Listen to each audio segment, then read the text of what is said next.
find himself getting passed by multiple cars, as I mentioned earlier on. So you're off in a very precarious situation, but he often finds himself in these places. He doesn't qualify as well as he races. Up front, they are getting with Lee Aberdeen and Luca Varani, not very far apart at all here.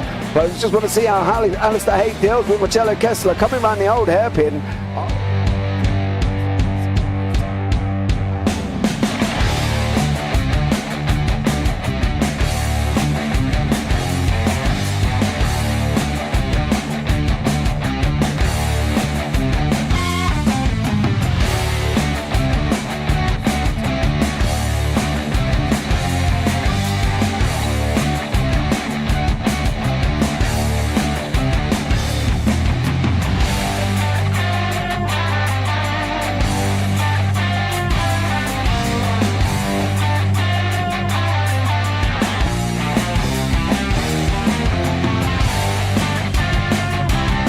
I would say it's not the best decision they've ever made, just not having done that under the safety car, really. Yeah, they're taking their pit stop strategies from Ferrari lately or something. What's going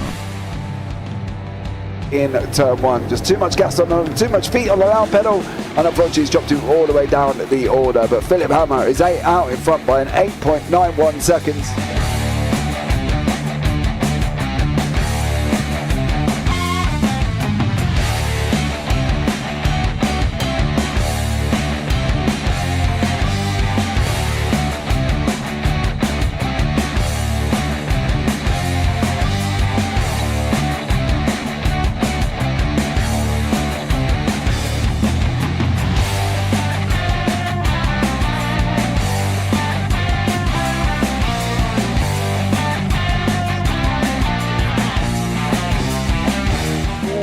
Dan Michael is a wall there, sir.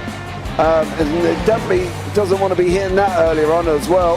Difficult, the understeer is in the dirty air through that final corner because it's such a long corner and you get dragged off into the grass very easily. He'll have the slipstream down in towards the chicane. Peterson was briefly alongside, but that slipstream has saved him and kept him in third. Yeah, Varani now lost a little bit of time to Aberdeen, about half a second. Peterson is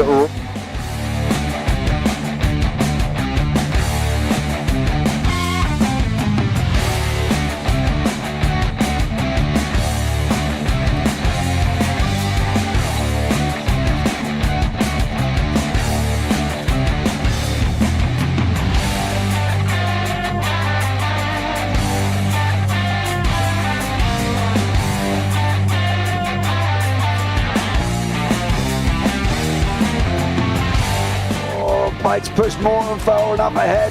He's got out of line. Is now Pike going to have a go at Werrell? Don't push him off. He's in the championship fight. Jack Werrell chasing down Carl Jacklin. Further down, Rob Williams and Chris Barnes. Sensational run outside line now though for the heavy braking zone. Around the outside goes the Audi R8. Look how much Miller's come back into play. Exactly. Miller's still such up. He's left on second and change. All of a sudden, Miller's back in play.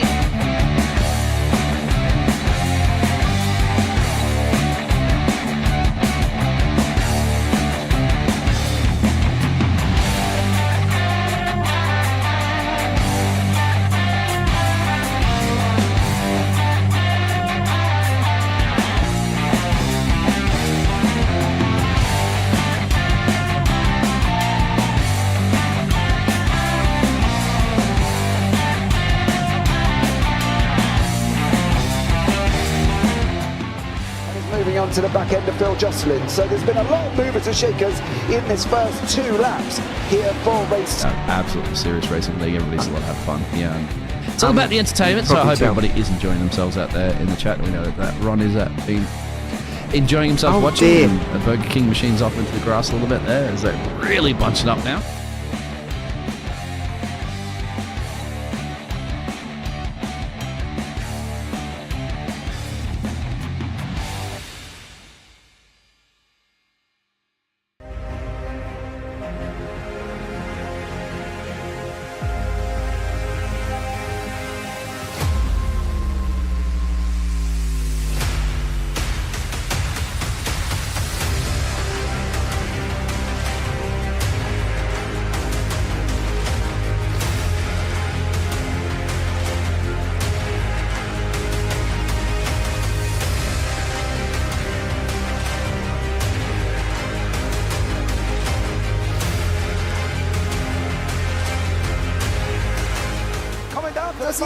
Medeiros is going to get it. Medeiros is going to toss it.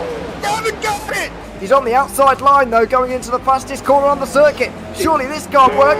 Dominic Ligner has got a sensational run outside line now though for the heavy braking zone.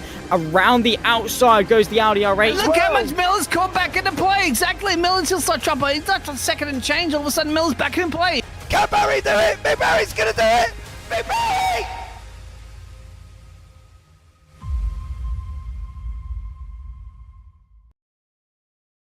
Welcome along, ladies and gentlemen, to Cota. We are here at the circuit of the Americas. It's round 8 of the Evolution Sim Racing Season 3 in the GT3 cars, and we've come back across the pond. We were at Mugello last week for what was a fantastic set of races, and we are now here at Cota for, hopefully, more of the same. Of course, big championship battles going on in both Evo and the Premier class. We'll have to follow them along this evening. But my name is Darragh Thacker. Joining me this evening once again is Mr. Dean Biggles. And Dean, we've got a lot to get through tonight, but Cota could be an exciting track.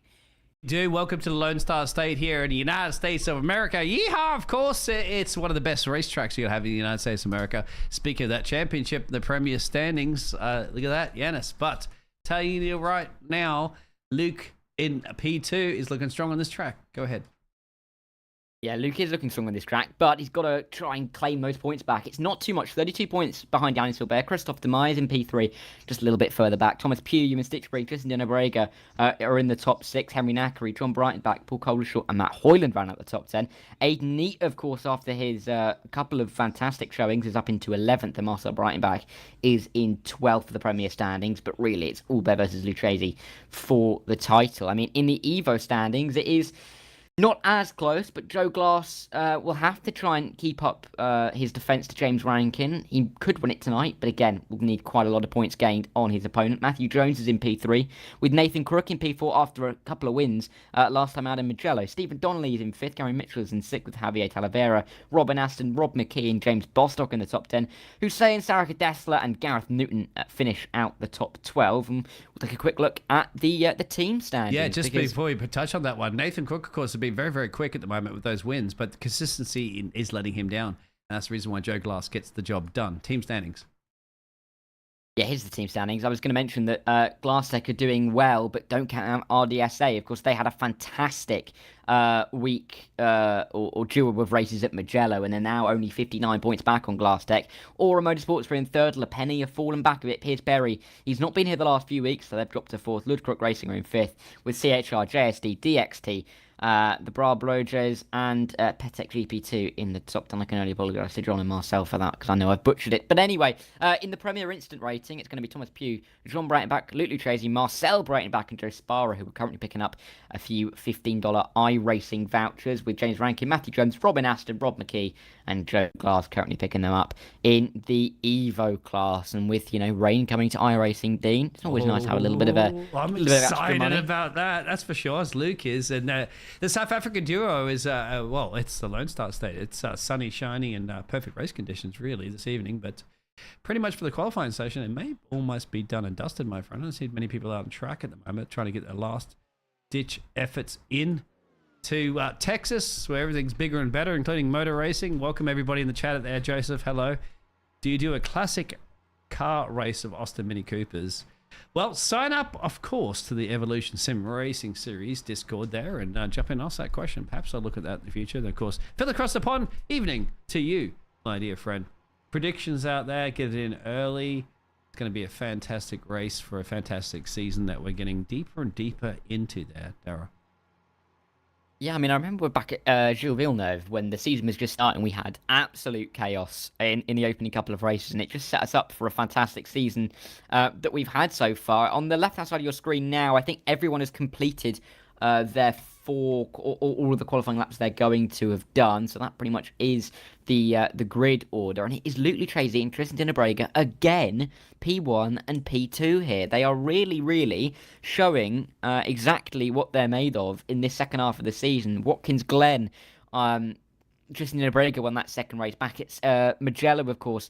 Lucchesi winning one of them. I think Aiden Neat won the other, but they've really, really picked up on pace. And Luke Lucchesi really has a good chance for the title now, you've got to say.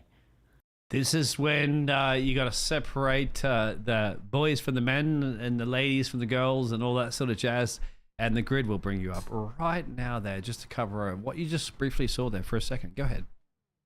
Here we go. Luke Chasing, Tristan Darragh, P1 and P2. Yannis Vilber's in P3. Those three, you'd have to say, are probably going to start pulling away. Nathan Crook, of course, we talked to him last week. He was saying that he sees himself as being able to race with these top guys, and he absolutely is showing it. P4 ahead of Ryan Ottens and Hussein Sarakadeslo, who's got a very good qualifying lap to put that Evo car up into P6, and of course P2 in the category. Henry Nackary and Ewan Stitchbury in 7th and 8th, Matt Barnett and Thomas Pugh in 9th and 10th.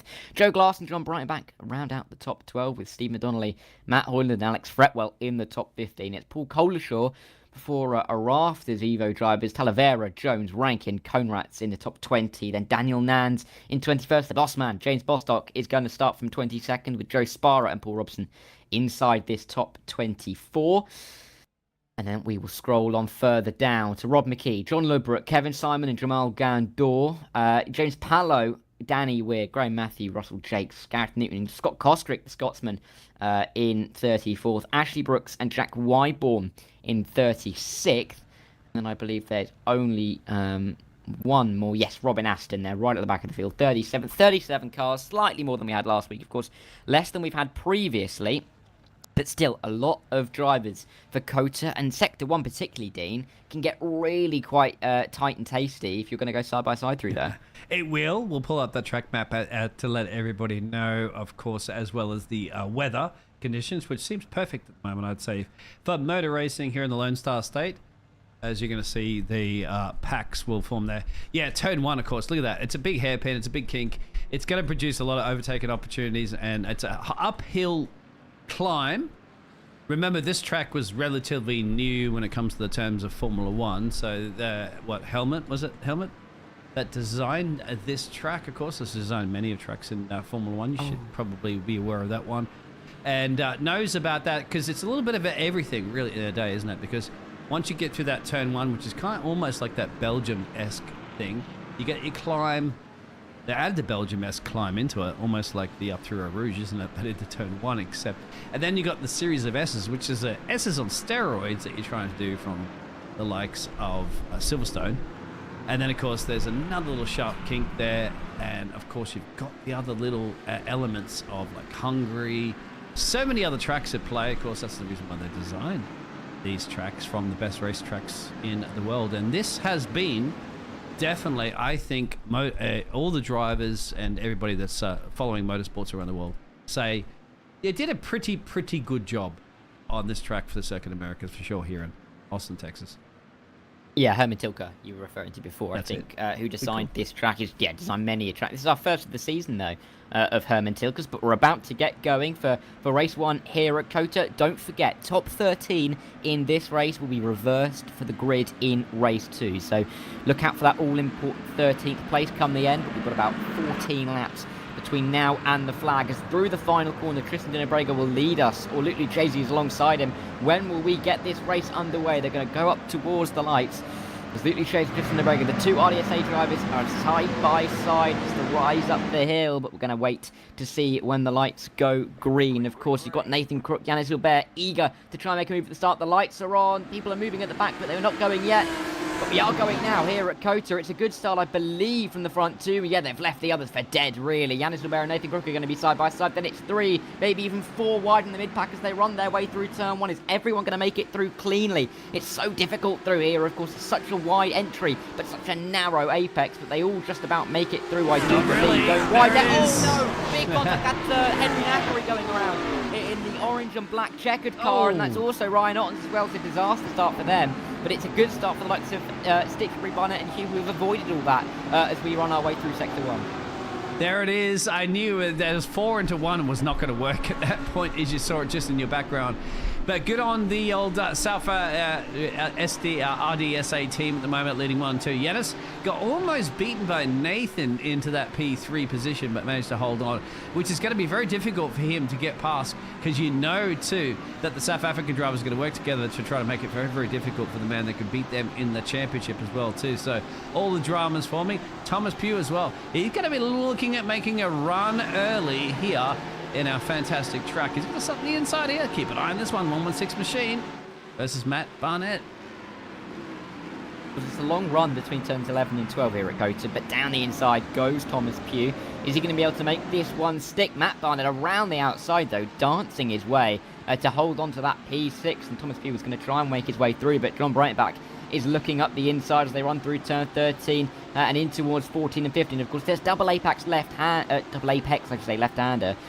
You can really see some dives to the inside here if people are feeling brave on the brakes, but you can see on board now with Matt Hoyland that John Breitenbach is trying to slip his way up the inside, and I think he's going to be able to pull it off here. Yes, he will. Very wide from Thomas Pugh, and he is going to slip back to 8th. Thought he had P6 about half a minute ago, but he's slipping back a little bit in the order, but it's good start from likes of John Breitenbach and Matt Hoyland. They're both up 5 so far.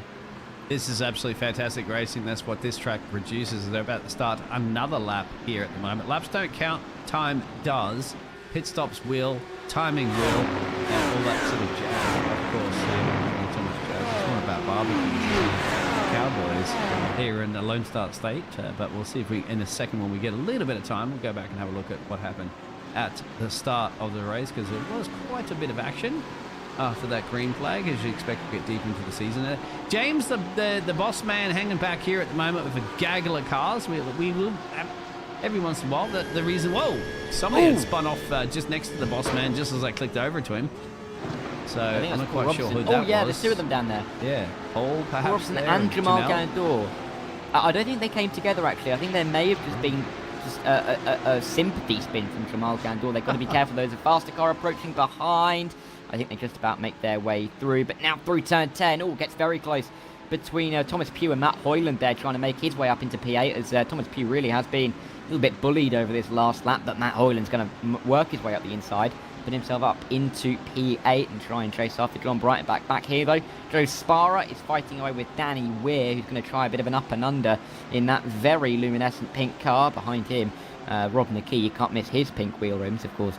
Similar to Yannis Albert up in P3, but it's all a little bit calm at the front, but we're seeing some battles for the likes of P7, P8, aren't we, Dean? And then further back in the pack, which you would expect early on. And we've seen those classic overtakes in the turn 1, because you get that elevation change up there. It's pretty much blind to spot your braking point there. You got to commit to it. And if you go up on the inside, that's fine. You get a fantastic overtaking. We've seen that before in many motor races, including Formula 1. But at the same time, you got to make sure it stops in time. Otherwise, you run off the track there, and then you'll scrub so much speed. The 2 drivers up the front here at the moment. Here's Tristan. So he's looking to battle with Luke, which is there they are at the moment. More than anything, it's Yannis putting pressure more than others. I was wondering. They are a similar livery, but Yannis has got to get this one on at the moment. He's like, all right, I'm smelling blood in the water. Because there's such a gap between the top 2, he has an opportunity. And speaking of which, turn 1, will he be bold and brave to up the inside? I don't think so. He might tuck in for now. Yeah, he will tuck in, maybe a little bit deep. No, very nicely onto the apex from Tristan there. I remember seeing earlier, actually, I don't know whether he was being sarcastic or not, but in the chat he said to people that he'd be a moving roadblock through the race. So, yeah, I can't remember whether they're being serious or not, because he got P2 in qualifying, but yeah, he's seemingly not as quick as his teammate at the moment. But Yannis Albert is currently unable to make a move through for now. We'll just have to. Well, speaking of which, wasn't it? Because Luke's pace was unbelievable, wasn't it? He was about half a second quicker than everybody else on the track, including his own teammate. So I think Tristan now is becoming the blocker, isn't he? He is trying to hold off Yannis, because Yannis is a powerhouse as well. Yannis is probably not his favourite track, but Yannis needs to split the teammates at the moment there and get up the road there, because Luke is just absolutely a machine. 2.2 seconds and change up the road as they make way down the back straightaway and get your series of fun corners, of course, as they've added to this track, where it's tight, twisty, it's not so bumpy, but it's certainly thrilling. Welcome along, of course, to the evolution sim racing. Round 8. Yeah, I've just found those messages in the chat, actually, from before. And Yannis Albert said that Cota is like the exam you haven't prepped for. And Tristan said he's really dreading tonight, as they now run their way through Sector 3. So they weren't looking forward to it, but they're P2 and P3, so they can't really complain. Well, they can't really complain for now. Of course, Luke is getting up the road. He really is stretching his legs at the front. Maybe a little bit worrying for race 2. But, of course, everyone's going to take a pit stop in race 1 as well as race 2. We're just going to have to find out when these drivers do it, probably around 15 minutes in. But we never know. We might see a couple of undercuts or overcuts from some of the other drivers. But Yannis Hilbert really starting to put the pressure on Tristan Darragh. Luke Lucchese, Luke Lucchese 7/10 faster than Tristan on that lap. And 8/10 faster than Yannis. He really is showing his speed here. And this is good for Lucchese in the championship. If he can keep this pace up, he can really close the gap again to Yannis for the final race. Oh, I had to lift off a little bit there from Sean. Big time for the other South Africa driver. He's at gate 5 positions now, mate. He wants to hold on to this one. Matt, of course, Hoyland for the DXT Motorsports, and the other Matt just up the road. They're going to don't file side by side through the S's, gentlemen. We've all said it before. Silverstone is your example, but hey, they don't care at the moment here. They're going for it tooth and nail. And make sure you got to finish. First to finish the race is how you're going to get some points, gentlemen. Yeah, John Brighton back in that Springbok livery, of course, Springbok on the side of the car, making his way through turn 10. Will now try and chase after Matt Hoyland, but of course, Matt Barnett doing a good job at the moment up in 6th. A bit of an unknown quantity. This is a late send from Joe. Oh, he's going to make it work, though. What move from Joe Glass. Yeah. A fantastic dive on the outside line. I think Thomas P didn't really know how much grip Joe was going to have, but he just absolutely danced around the outside. A fantastic move from the Evo Championship leader, and he is now closer than he was before. He's going to step for a bit of Joe at the moment, but Joe's holding his spot right on the breaking line. You got to remember Joe Glass leading his class, so he's well aware of it. Of course, he knows. You'd have to say all season, Nathan has been quicker. Matt Barnett has been quicker in a lot of races. That's the reason why they're running in P4 and P6 currently in the overall tower course, in the group tower. It's a little closer than that, as you can see.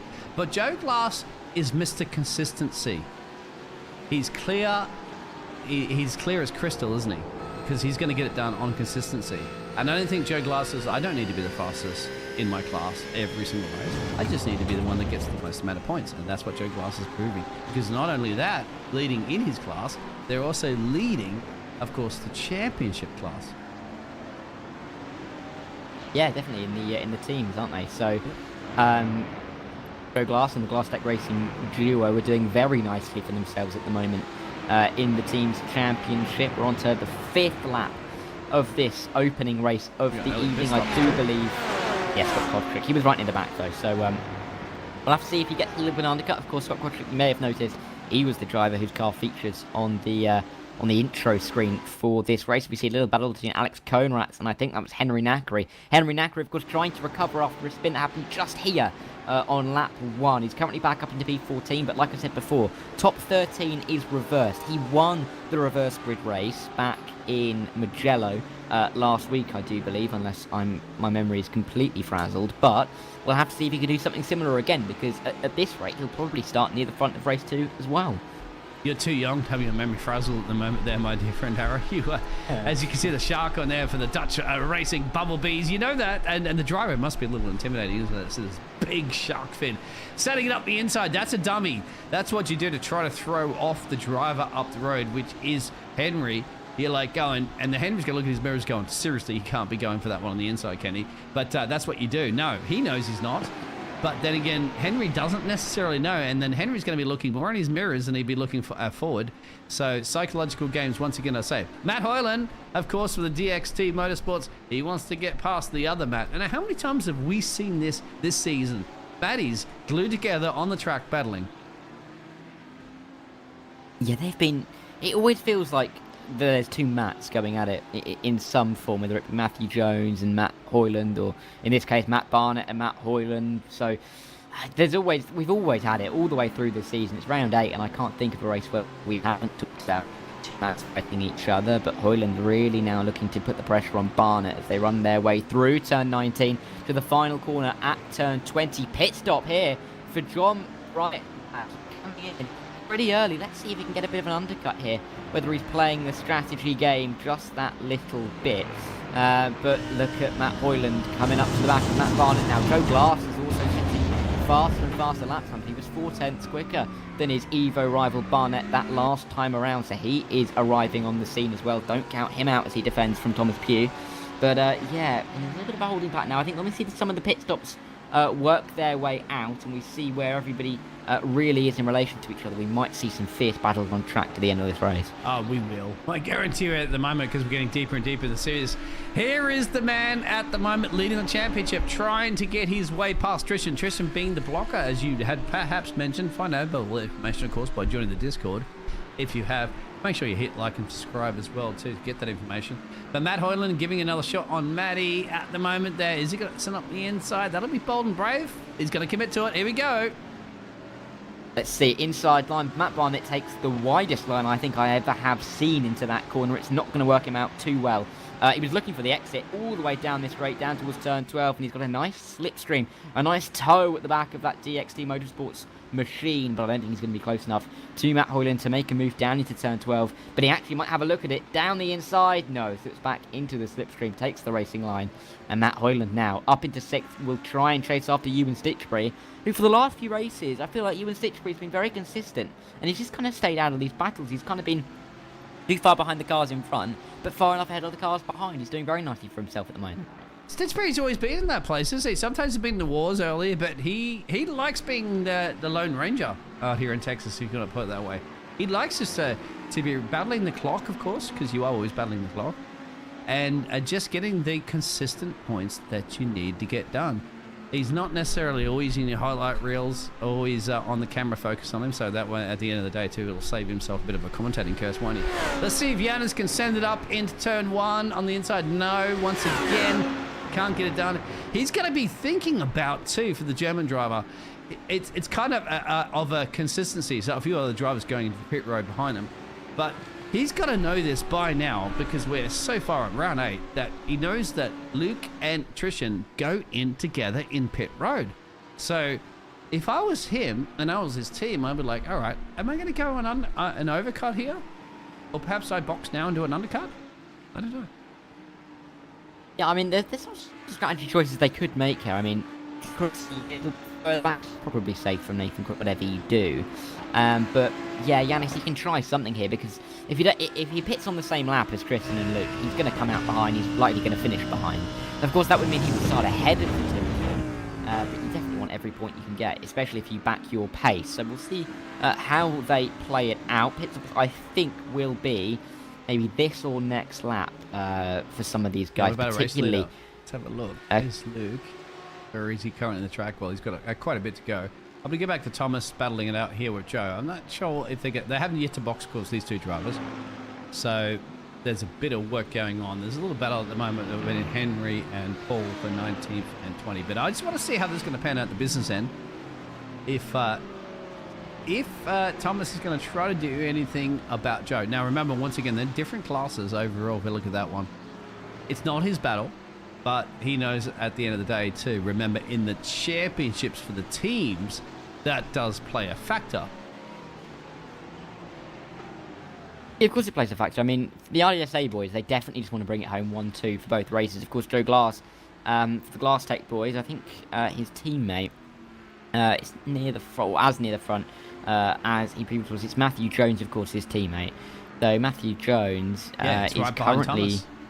Yeah, so he's doing pretty well at the moment. Goes in. They are...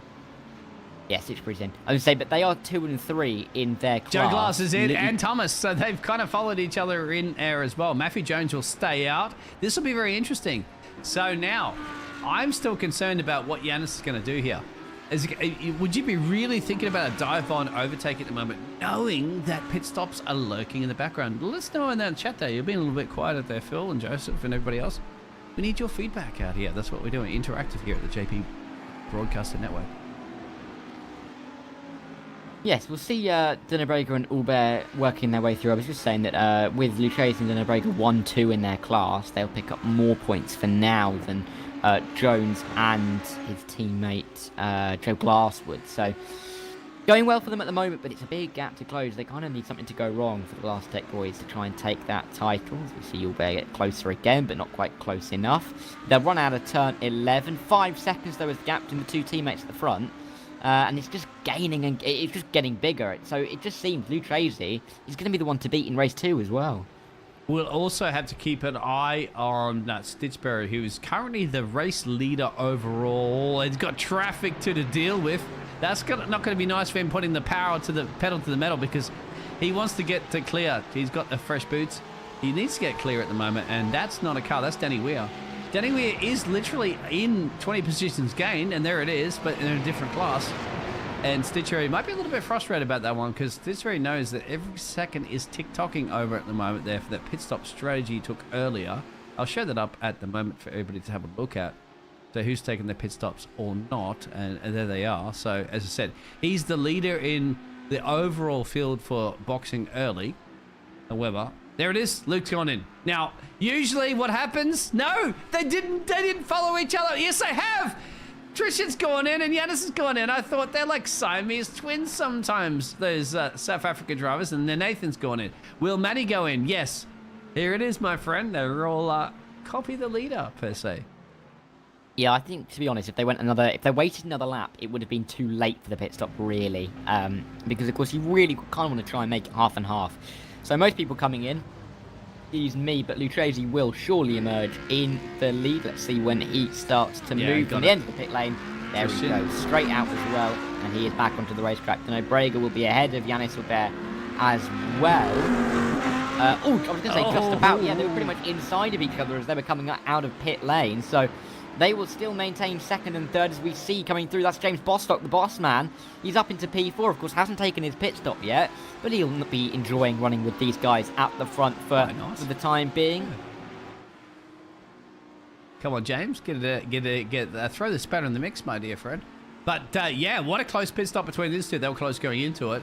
Luke, of course, has the advantage. Now, this is one thing if you're new to iRacing, that it's based on your qualifying performance. So if you get P1, you get the very full little power slide of the rear end there of Yanis's Lamborghini. So, but if you get the qualifying P1, you get the first pit stop, which is the closest course. You can just hit the loud pedal, and usually you don't have to worry about a speeding violation. Yeah, because you can just shoot out of the box onto the road. Here we go. Here comes Yanis Aubert on the back of Tristan again. He's not really got quite close enough so far in this race to make a move down into turn 12. I think this time, once again, he will just sit in behind the South African driver, just make him wait for a little bit, maybe going for it nearer the end of the race, but we will wait and see. At the moment, they are going around very comfortably in second and third. Luke Lucchese now with a 6-second advantage. You can just about see him in the distance. Going through turn 15, but of course a couple of drivers behind. James Bostock needs a pit stop, which means Nathan Crook is in a net P4. So I'm looking forward really to this second race where we see this top 13 reverse, because there are a few drivers, the likes of Nathan Crook, that I'm really excited to try and see come through the field.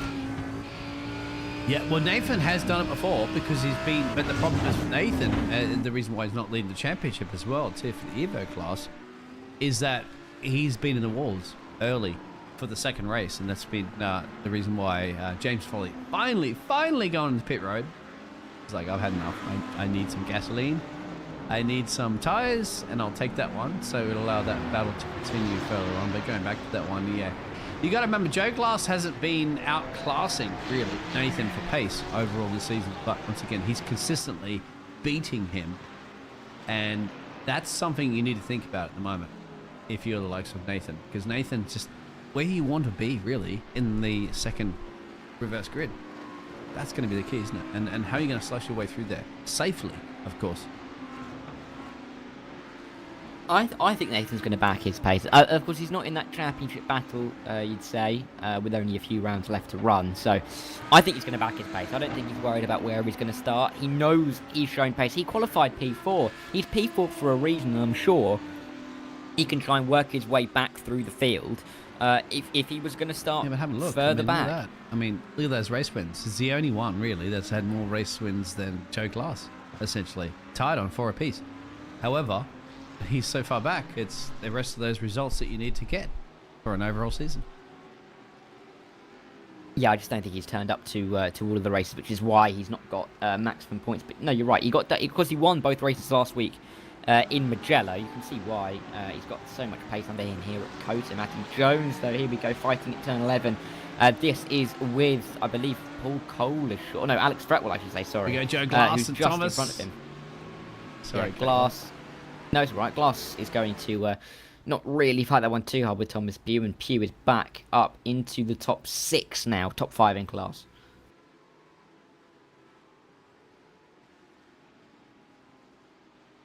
Sorry, I had a little bit of that Texas dust up my nose at the moment there, but look at that. Yanis is really applying the pressure.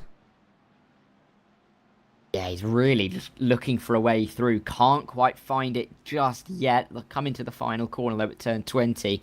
But it's just not quite close enough. And he loses a little bit on the exit here to Tristan as well. Luke Tracy 2:05.7 to Tristan's 2:06.7. So it's a full second that Luke is quicker at the moment per lap here. I think there's only going to be 5 more to go. It's actually going to be quite close. We might only have 4 to go. It's going to be very close in terms of when we get to the line, when we get to the 30 minutes, I should say.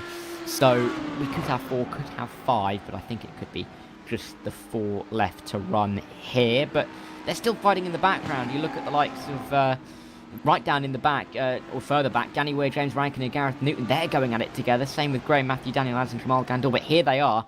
James Rankin, there's battling side by side here. I think that's going to be, is that Danny Weir making the move? Gareth Newton's going to be looking to try and capitalise on these two, and it is James Rankin now ahead of Danny Weir by the barest of margins as they rise up the hill towards turn 1. Inside line 4, I believe that is Danny Weir on James Rankin, or that's James Rankin, sorry, on Danny Weir. The run through turn 2, the Porsche around the outside there. Got to be careful as you come into this S section, but I think now clearly James Rankin has got his full car in front and he can start to try and pull away through sector 1. But we love to show these battles further back in the field, don't we, Dean? Because of course we see a lot of the guys at the front often, but we don't see a lot of the guys at the back often. But look at this, teammates, yeah, working together at the moment to keep the other driver in the background off. That's Joe lifted. Let's go Alex through on the rampage, chasing down at the moment. There's your Dutch. He's like, remember, this man is called Max Verstappen, lives just a little bit down the street from me, and Bingley's done the Max Verstappen moves on both of the JSD racing team. Alex, up at a P17. Yeah, Alex is doing a nice job at the moment. Of course, getting through on those 2 teammates, it's difficult sometimes when you've got 2 teammates working together to try and they're gonna hunt keep you you down behind or get through. Danny inside, though, that's going to be a move for Stephen Donnelly. He's going to try and make this one stick. Joe Spara is definitely going to be trying to capitalise on this one as they, I believe that's meant to look like a bag of straws as they run their way through turn 13. But I think it'll be Joe Spara having just about enough on his teammate. But these two, they're going to be loving doing this. Joe Spara, I thought he was going to look for an inside line down into turn 15, but he's going to sit in behind for now, and it's just going to be a case of trying to run away from here for Alex. Yeah, Alex is going to feel like I've got a bunch of coyotes chasing me down here at the moment in Texas, isn't he? He's like, I got to get out of here. There's a pack of these coyotes. Of course, we're talking about the JST racing team. They're behind him. All Alex needs to do is get on the gasoline and get away from the little blinking in the background, but he's challenged at the moment from Steven. Steven's got us up the inside. Great racing. We're talking about racing in 17th place here on this jam-packed field here for round 8. Yeah, absolutely. Cars everywhere you look. If you look at the track map, you can, I mean, apart from the back straight, there's cars all over the road. As we now see back into turn 1, it's going to be Stephen Donnelly now nicely ahead of Alex Conrads. Of course, in the background, Scott Kostrick up 15 positions from his starting slot, so don't count him out for a couple more towards the end. But at the front here, Nathan Crook trying to go after Ewan Stitchbury, who's just come through on him, I do believe. We'll have to see if he can make that position back on the man in the back. I wouldn't want it if I was Nathan, because you've got this nice little lead. Then again, Nathan says, no, don't listen to me. Don't listen to the commentator up in the booth, of course. Yourself there, Darragh, and myself, Dean Biggles. They're going to go for it. Go for gold, of course. This is the twisty state. Look at this. Look at the map. You got turns everywhere here. There's a sharp turn to your left, a sharp turn to your right, stage left, stage right, wherever you're looking at it. I'm on Australia, so it's all upside down. But yeah. It's pretty much a lot of turning, isn't it? And getting it done. Slow and steady wins the race. Yeah, and they're going to get their way through. Of course, they're quite a long way behind this top 3, this little gaggle of cars. 12 seconds now between Allbear and Nathan Crook, which just shows how much pace the top 3 have got. He can't get past. He cannot get past. How frustrating as a driver, and you are a driver, you're telling me about your fantastic boot, delivered. You won a race, of course, in the Formula 1 game, didn't you, the other day there? And in Cota itself, you said, but yeah, it's one thing to lead. It's another thing to control your tyres, your pace, and everything like that. And Joe Glass is trying to get past Thomas. Giannis has tried so long to get past Tristan for that P2 position to break them up as teammates. Because Joe, you got to remember at the end of the day too. Well, Joe Glass, this is important for him and his team leaders in the Constructors' Championship. Does he need to steal this one from Thomas? They're not the same class, but hey, it's pride, isn't it? Yeah, it's pride, of course it is. But of course, Joe Glass will know that if he just finishes behind, he won't really gain or lose anything, but he'll start further up in the grid. So that's definitely a consideration for him to make. Oh, but a little bit of a twitch in the middle of turn 3 there. And yeah, he's lost all that momentum he had, and he's now a second and a half behind Thomas Pugh. So I don't think he's going to be putting too much pressure on now. But look further back, John Brightback, of course, he pit early.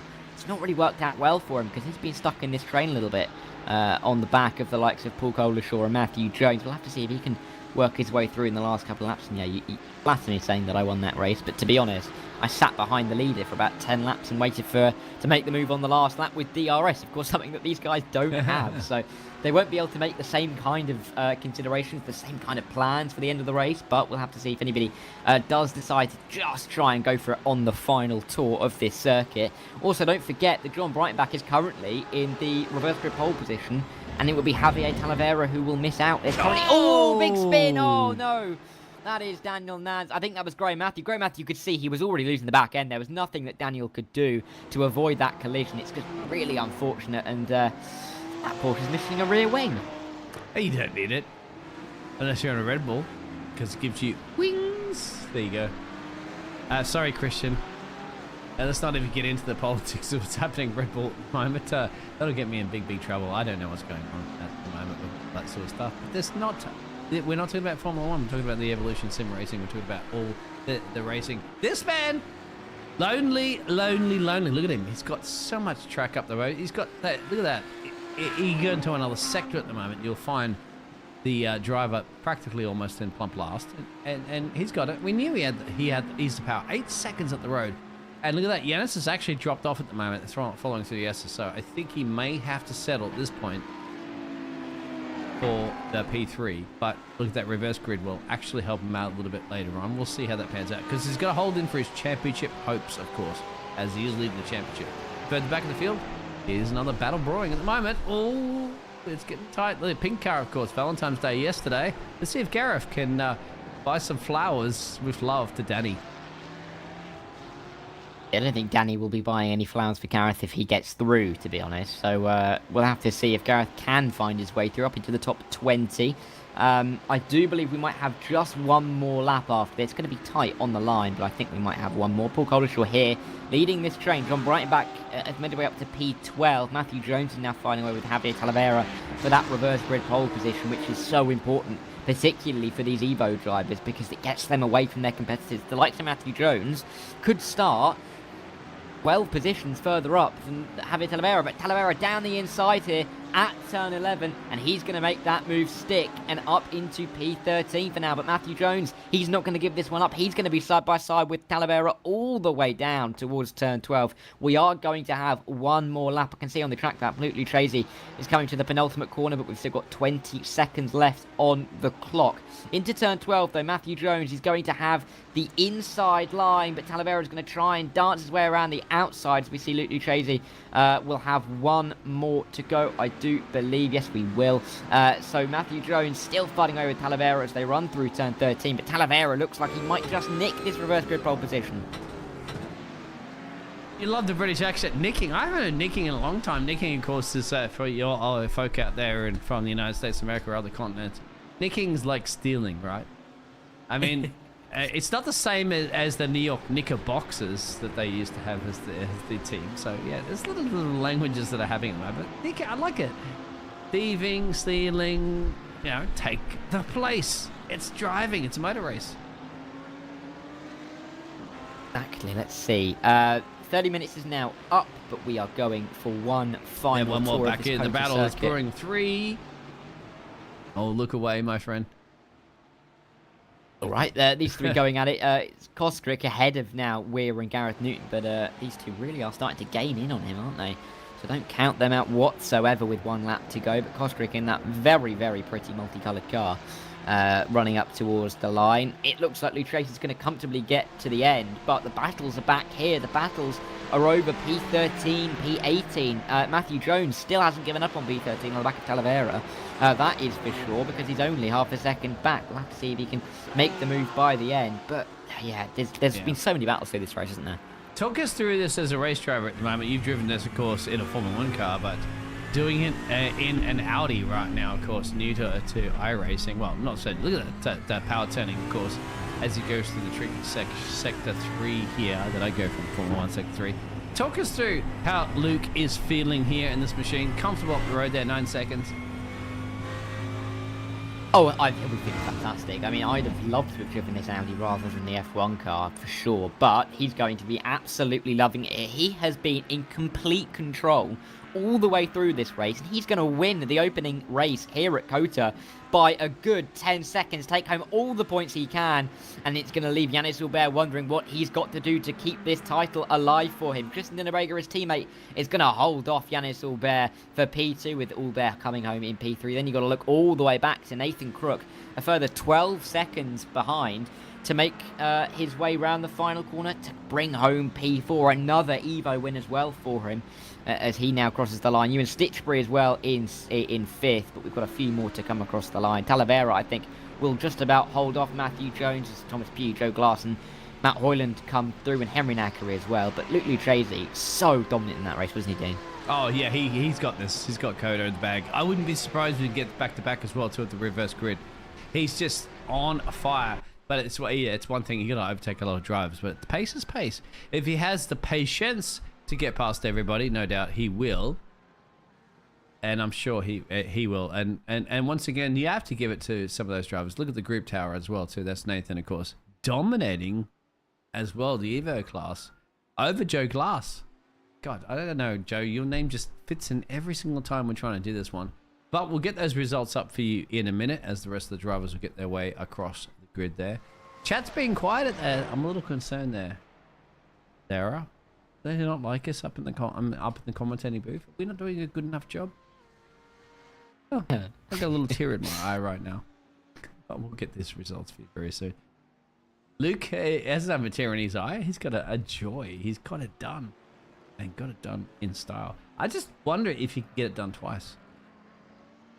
That's the question. We might see if he can try and do a bit of an undercut strategy as we've seen in previous races, just to get that pit stop out of the way and get away from everybody else in the trains. But we will see, won't we, as they run their way through. But just waiting for the final couple of drivers to come across the line, which they now have done. We can show you the race 1 results pretty shortly from Cota. Of course, this is the 8th round of the Evolution Sim Racing GT3 Championship, Season 3 of this fantastic championship. Of course, Season 4, it's not too far away. There's only a few weeks between the seasons, but here are the results. Luke Tracy wins out ahead of Tristan Dinneberger, Yannis Hulbert in P3 with Nathan Crook 4th. Ewan Stitchbury, Thomas Pugh and Joe Glass P2 for Evo in P7 with Matt Hoyland, Henry Nackery and Alex Fretwell in the top 10. Paul Cobblershaw, John Bryant back and Javier Talavera round out the reverse grid drivers, and Matthew Jones will be ruining his missed opportunity to get a good starting position for race 2. Matt Barnett, Stephen Donnelly and Alex Comratz are in the top 17 as we look back for Scott Kostrick, Danny Weir and Gareth Newton in that top 20. James Bostock, James Rankin and Rob McKee in 23rd with Daniel Nans, John Ludbrook, Paul Robson and Russell Jakes in the top 27. And then we look further back to our final finishers in this race. And they are Kevin Simon, Graham Matthew and James Pallow in the top 30 with Jamal Gandor and Joe Spara in 31st and 32nd. Then a few non-finishers. Hussein Sarakadesta, Ryan Ottens, Jack Wyborn, Ashley Brooks. And the final driver who was... Come on, guess it. That's it.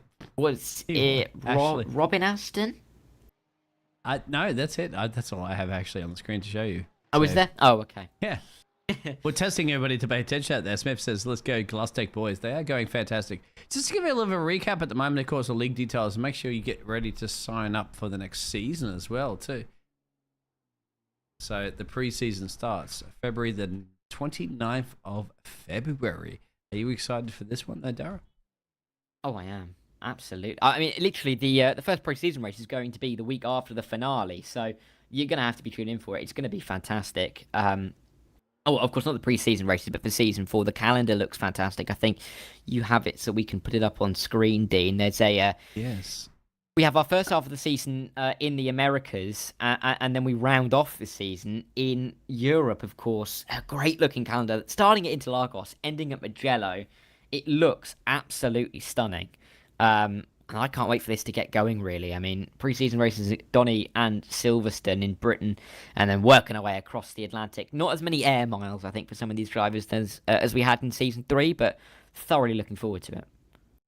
Exactly. This is obviously the new season calendar at the moment, again, because as you can see at the moment, that we are on Cota, and we're going to get done. That's going to let Hockenheim, Barcelona. I mean, there's going to be rain as well. I'd imagine. They haven't mentioned it, but you would think there would be rain, right? Coming, because it's coming to iRacing. We know that for a fact. Are they going to throw it here in the Evolution Sim Racing? I don't know if you can get actually James here for a quick chat to actually talk about that, because the boss man himself should be the one to give us a yarn. Then again, I don't see James anywhere in the chat. But if James, you are listening, come and have a bit of a yarn about that one while they're in a little warm-up racing session. But more so importantly, let's go back, of course, for the standings on the Pro. And we do know that, well, Luke dominated this one, doesn't he? So he gets a little bit more points than that chunk of change there on Yanis leading the championship. Oh, definitely. We'll have to see if Luke can close further in race 2. I mean, what's that? You're looking at first versus third in race 1 is, if I just get my points up, it's going to be a swing of 10 points in favour of Luke. So that gap now down to 22, and it's closing even more. 3 races, of course, in the season to go. 2 next week at the season finale. Which, of course, will be in Bathurst at Mount Panorama at the top of Skyline. Yes. Anything dramatic go down. But 3 races to go, 22 points. It really is on, isn't it? It is. And the Evo in the Evo classes, could say Joe class, of course, is going to be jamming up a lot more of those points there. But Nate, I'm going to keep an eye out for that number 4, Nathan. I think he's going to be really, really dominating. Another victory for him. Literally on some points there. But Joe Glass is more consistent, isn't he? He's going to get a little bit more. He's going to hold on that one. 26 points for Nathan and Joe. Matthew Jones, of course, super powerhouse. James didn't really have the best results he wanted here this evening, but that's how it's going to pan out, of course, the standings. Well, this is going to be really tight, isn't it, between GlassTech and RDSA Esports? Absolutely. I think RDSA are going to be trying their absolute best to work their way through in the last couple of laps, get a 1-2 again and again and again if they can. But nothing's out of the question. Of course, they'll get a nice little trophy, as you can see. Yeah, and they'll get all that, won't they? Because, I mean, obviously, the preseason sign-ups, but they get trophies and all sorts of jazz, like, for the teams. I'd love a trophy. And yeah, put it in your back shelf when you're commentating all these fantastic races you do all the time here, Darragh. And credit to the makers of the trophies, because they look fantastic, don't they? Yes. If I'm reading that right, I think it came those trophies. But either way, they look absolutely stunning, and I would love to have one. But I am nowhere near quick enough. But here is your grid then for race 2. Here it is going to be Javier Talavera on pole position. Here in race 2, John Breitenbach, P2, Paul Colashaw and Alex Fretwell in the top 4. Henry Nackery, he will start P5. He started somewhere similar in race 1, but of course that contact put him right towards the back. Matt Hoyland starts P6 with Joe Glass, Thomas Pugh, Ewan Stitchgreen, Nathan Crook in the top 10, and then, of course, our top 3 from race 1. Yanis Ulber in 11th, Tristan Dinnebrega 12th, and Luke Lucchese will be starting from P13. Matthew Jones, Matt Barnett, and Stephen Donnelly are going to be in the top 16 here, and then you look back further to Alex Coenratz, Scott Kotrick, Danny Weir and Gareth Newton, James Bostock, James Rankin, Rob McKee, and Daniel Nans in the top 24. We roll on to John Ludbrook, Paul Robson, Russell Jakes, Kevin Seamon, Gray Matthew, and James Pallow, the man from Jersey, in 30th place. Jamal Gandor, Joe Sparrow, Hussein, Sarika Dessler, and Ryan Ottens, Jack Wyborn, and Ashley Brooks round out the top 36. But actually, it's made me think, Dean, Have you ever seen the Jersey flag before, James Pallow's flag? Because that is something that I don't think you might know about. I'm not too bad at those flags, but we'll have to work that one out. Let us everybody in the chat know, because that feature race is coming up right now again. So same thing, same place, same location, same weather conditions really, but different rolled up grid. Now Javier, of course, has to do a bit of work there for the Portuguese Spanish driver flag that I'm seeing at the moment there. Javier, of course, is a very Spanish name, Portuguese name, so give it to him for that. Has to follow that pace car with Jean. He told me how to pronounce this one. I can never do it really, but you got to remember we do have an Evo class driver leading a whole gaggle of Premier class drivers into our Premier race. So that's going to be interesting to see how you can hold on here. It's going to be fun, isn't it, for a couple of these guys, particularly Javier Talavera. Let's see if he can hold off the likes of John Breitenbach, Alex Fretwell and Paul Colashaw in the opening stages here for race to go to 30 more minutes of racing coming your way here, and then we will be heading down under to Mount Bathurst, to Panorama. Bathurst, Australia, come on, my friend, get it done. But those green lights are about to be, well, about to say green, right, go. They are, but they're just going to have to run up towards the line first. Javier Talavera, though, will wait, and we will see when he is able to get this race underway. All 36 drivers will come out of the final corner and will trundle along towards the line. But the lights are on. When do they go out? When does Javier Talavera get us underway? The answer is now, and he has got a very, very good launch from the head of this field. The likes of John Breitenbach and Paul Colashaw left for dead as they run into turn one. Javier taking a little bit of a defensive line as they all run through. Can they all make it through? It's 2, 3, 4 wide in the background. Through turn one, is everyone going to safely make it through the open few corners? Yanis Albert is fighting away. I think that was Christian Breger. There's a skid. That's going to be Matt Hoyland around. Same place as we saw more drivers. He's reversing onto the racing line. That is scary stuff. But Javier Talavera has got through in the lead, and Christian Breger is now has got a car between him and Yanis Albert. Make that 2. You saw it in the background on your pictures at the moment there, so that's what happens, of course, in a motor race. It's a little bit of eager and gain zone. You know, I tell you what, when we have a fantastic broadcast in so much action, if you don't get a chance to go back to the replays, that is absolutely amazing. It's not even like a Formula 1 race. You have plenty of time to go back to a replay. We don't in this situation for the Evo Sim Racing because there is action everywhere on the track there, Darragh. Action up and down the field, all through 36 drivers. Let's see though, Alex Fretwell having a bit of a fight here with Paul Colashaw, but don't count out Henry Nackery behind. A little bit of a blinking there. It's Henry Nackery looking for a move. Maybe going to make it 3 wide here, and he will down into turn 12. He's going to have the inside line is the fin. Do they all make it through? It's around the outside for Alex Fretwell, but Henry Nackery is up in front. He's going to fight it to the inside of turn 13 as they will run their way through. Of course, long flowing corners in sector 3 here at Cota, but Henry Nackery inside line for turn 15. Is this going to be the move that puts him into the top 4, or can Alex Fretwell hold on? Nathan Crook is going to be in this fight as well, but Fretwell just about hangs on for now as he stays in P4. And look at Nathan Crook up the inside here. Oh, this is impressive. Getting it done early, of course, on the first lap of our feature race. 30 minutes, gentlemen. 30 minutes, but try to tell a race driver that you can't win it on the first lap of the race. Oh, we have drivers going the pit road already. So this is what we've seen before. So Trishan's gone in. Yanis has gone in, and Luke, I mean, we used to know that the South Africa duo go in together in the pit road. So they, even though they're so far up the road, they just want to get out of it, get this pit stop done and dusted. They have to get pit stops done and dusted. So that's what they're electing to do at the moment, and we'll see whether or not Javier can hold on leading this race. Yeah, so those 3 that have come into the pit, and Albert, Dino Breger and Luchesi are going to be hoping that they get the undercut. Dino Breger just ahead of Albert. Of course, he started behind Yanis, but he's got his way through. And Luke Luchesi isn't far behind the German driver either, and he's got no cars between himself and Albert to try and use some of that pace he showed in race 1 to catch up to the 2 in front. I'm sure Tristan will be doing a bit of a hold-up job as well, as we see Kevin Simon fighting away with Alex Koenrath through turns 8 and into turn 9, and Kevin Simon's going to have this one done and dusted up into P12 now, but he'll be hoping for a little bit more. Got to be wary of the drivers behind though. Bit of a gaggle started, or headed I should say, by Alex Koenrath. Oh, that's very late. That is very, very, very late. update. I believe that is from Stephen Donnelly. A little bit of contact there, but Stephen Donnelly is now through, and Paul Robson is now through ahead of Alex Comarach. I was worried that Stephen Donnelly was going to take up Kevin Seamon there, but thankfully they all make it through with all of their parts and on the car. And Paul setting up the inside here at the moment. You get through the tricky section, sector 3 at the moment, as you saw. Action everywhere on the track. It's not just him, it's Henry and Alex. They're going for a 2 for now, my friend. Like it's the last lap of the race, but they didn't realize there's 29, or give or take about 27 minutes left of this racing.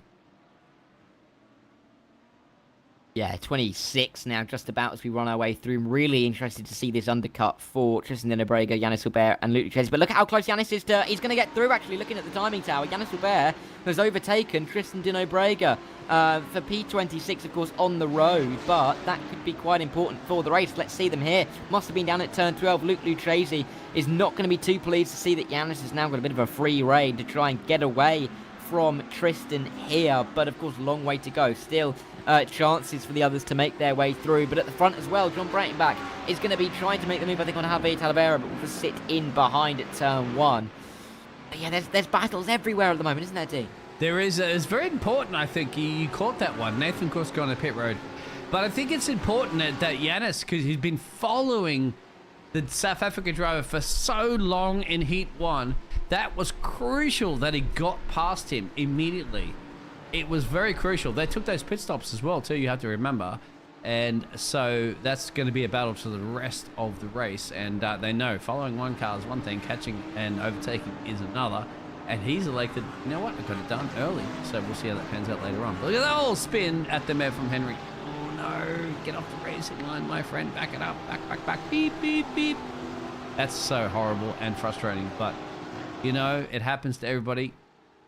And he collected it well, and he should get the pace back up there. Make sure you cool your tyres down, my friend. It ain't over yet. Plenty of time to go. Yeah, he's got to be careful. The next few corners, we might just see his rears just absolutely hate him. Let's see, coming out of turn 11. Doesn't look too bad there for the Finnish driver, but he should have some more pace than the drivers around him at the moment. Of course, Yannis Hilbert, the problem for him is he's going to start to catch Russell, Jake Graham, Matthew, and Rob McKee very soon here. That gap is only 1.7 seconds, and yes, they have pitted in this race. But full credit to Javier Talavera. He's led the first 2.5 laps of this race around the outside, though. Matt Hoyland on John Ludbrook here. What a move there if he can pull this one off for Matty Hoyland. To the inside, he's going to be dancing around the outside for Ludbrook, but he's not got enough. Matt Hoyland, what a move up to V18. Matt has been impressive at the moment. We don't have, obviously, his racing engineer that's racing at the moment there. But Matty has been performing very, very well. It's more about Matty's cleanness during races, because pace is one thing, but you know, racing against people and learning when to lift, learning when to allow an overtake, learning when to fight. And Matty at the moment, well, we'll see at the moment if he has learnt his lesson. He's got it. He actually forced the driver. Didn't really force the driver off. He just drove in his racing line, got the job done. Bingo, Matt Hoyland in P17 early days, of course. Remember, there's a lot of pit stops coming up the road there, so he'll be snatching a few more places as they progress further into this race. Early pit stops, of course, mandatory pit stops. Yeah, mandatory pit stops up and down the field. Yannis Hilbert fast lap. Look at that, Lucchese. It was a 6.3 for Yannis. It's a 5.8 for Luke, so he's half a second quicker than Yannis Hilbert at this stage of the race, and Yannis Hilbert is just going to start to catch those who haven't yet pitted yet. Quite yet, very quickly. But you can see Russell Jake just come out behind, but he wasn't too far up in the order, really. So this undercut may not have worked perfectly well, but Javier Talavera has relinquished the lead on lap 4 to John Breitenbach here. 7 minutes gone, 20 minutes to go. 22 minutes to go, but we've still got lots to answer in terms of who's going to win this race, who can even finish on the podium. Yeah. Oh yeah, Matt Barnett and Alex Fretwell here, side by side. Yeah, remember, another class battle going on at the moment, which is fantastic between these drivers. Got to remember, gentlemen, you don't see Barney at the end of the flag there. It could be all over, but don't tell these drivers as they make their way into the third sector. Side-by-side action here at the moment. Here's Stitchberry. He usually doesn't want to be the one in the wars because, you know, he gets the points. He gets the job done. But again, why not do it for the ORA Motorsports 112 machine there? Look at that. Purple haze all over the place. And at the moment, he wants Alex. He's hunting red. He sees red. and he wants red. Being ready, it looks like he's got a Ferrari in front. Deer in the headline. He's like, Lewis Hamilton, are you going to Ferrari? No, Stitchberry going to pit road, it looks like. Yes, and he is into pit New contract lane. for Stitchberry. Yeah, we'll see where Stitchberry comes out in relation to the likes of Yannis and Tristan Darragh and Luke Luchesi here, because this could be quite indicative of where the front guys are going to filter themselves out once they make their pit stop. So let's just see. Ewan Stitchberry is going to stop on his mark. He's got a Mercedes done that in there, well. so he's definitely Lewis Hamilton at this point, isn't he? He's like, come on. Yeah. Toto, give me some new tyres and a new contract. No, sign for Ferrari. If you haven't, Let's see though. He's coming out of the pit box now. He's going to be accelerating up the hill as he crosses that white line. And he is going to be a long way back, actually. And he's going to be fighting here with Russell, Jakes, and he can't quite... Oh, Thomas Pusor, and he can't quite make the move to try and get through. But look where Yannis Albert is in relation to this. He's got through on John Ludbrook with... this is going to be Tristan trying to find his way through. But it's so dangerous. They're held up. Let's see. Can he try and find his way through up towards turn 11? I think that's probably the next best overtaking opportunity. But he can't afford to lose too much time behind John Ludbrook here, because Yannis is getting away. Round the outside at turn 8, inside line for turn 9. Not going to work out ideally well, but Luke Luchesi might have a run on at least his teammate here. Yes, he definitely will. I think Luke Luchesi is going to get through on his teammate. I can't see Tristan holding him up massively as they run down into 11. But, they might be talking because Tristan's gone for the move. And that forces John Ludbrook wide. It's going to give a better exit to Luke Luchesi, and they can try and work together to both get through here. This is going to be interesting between the teammates. We've been working together so strongly. We all know at the moment who is the quickest of the South African drivers. And the thing is that more importantly to them is that Yannis is about to make an overtake up the road. He has, look at that, up into the sector turn. And more importantly, these drivers don't want to let him get up the road. They don't. They want a back-to-back victory for their team and their championship hopes. So that's how that's going to all pan out there, as you caught that action perfectly there, Darragh. Yeah, let's see then, because John Brentback carries on for yet another lap. So does Javier Talavera. Stephen Donnelly is now going to come into the pit lane.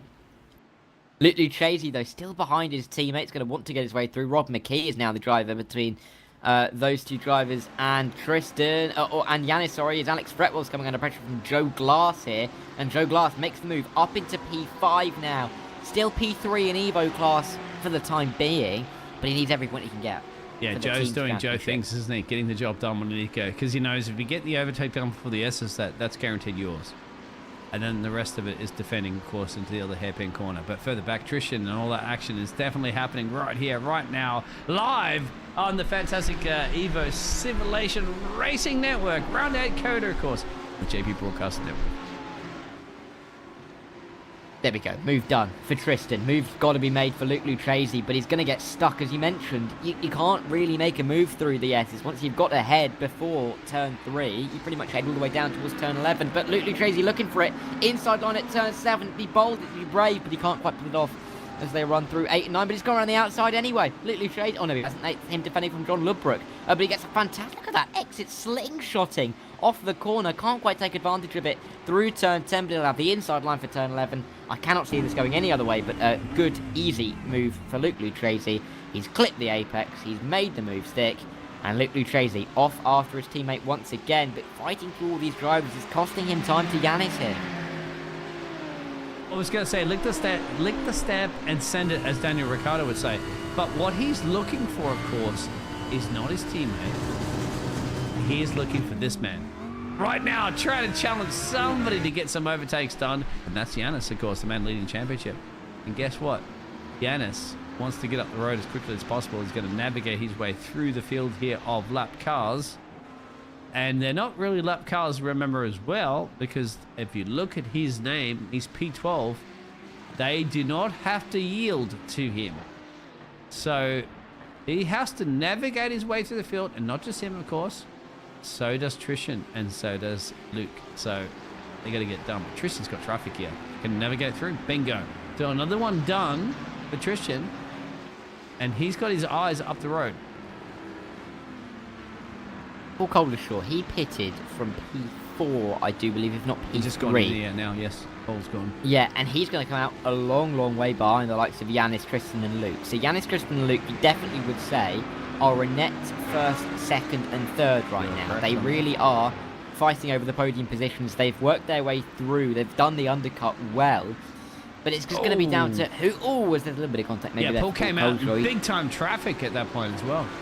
So Thomas was around there, and everybody is like, it's not... I mean, it's up to your race engineer to get you out and clear traffic.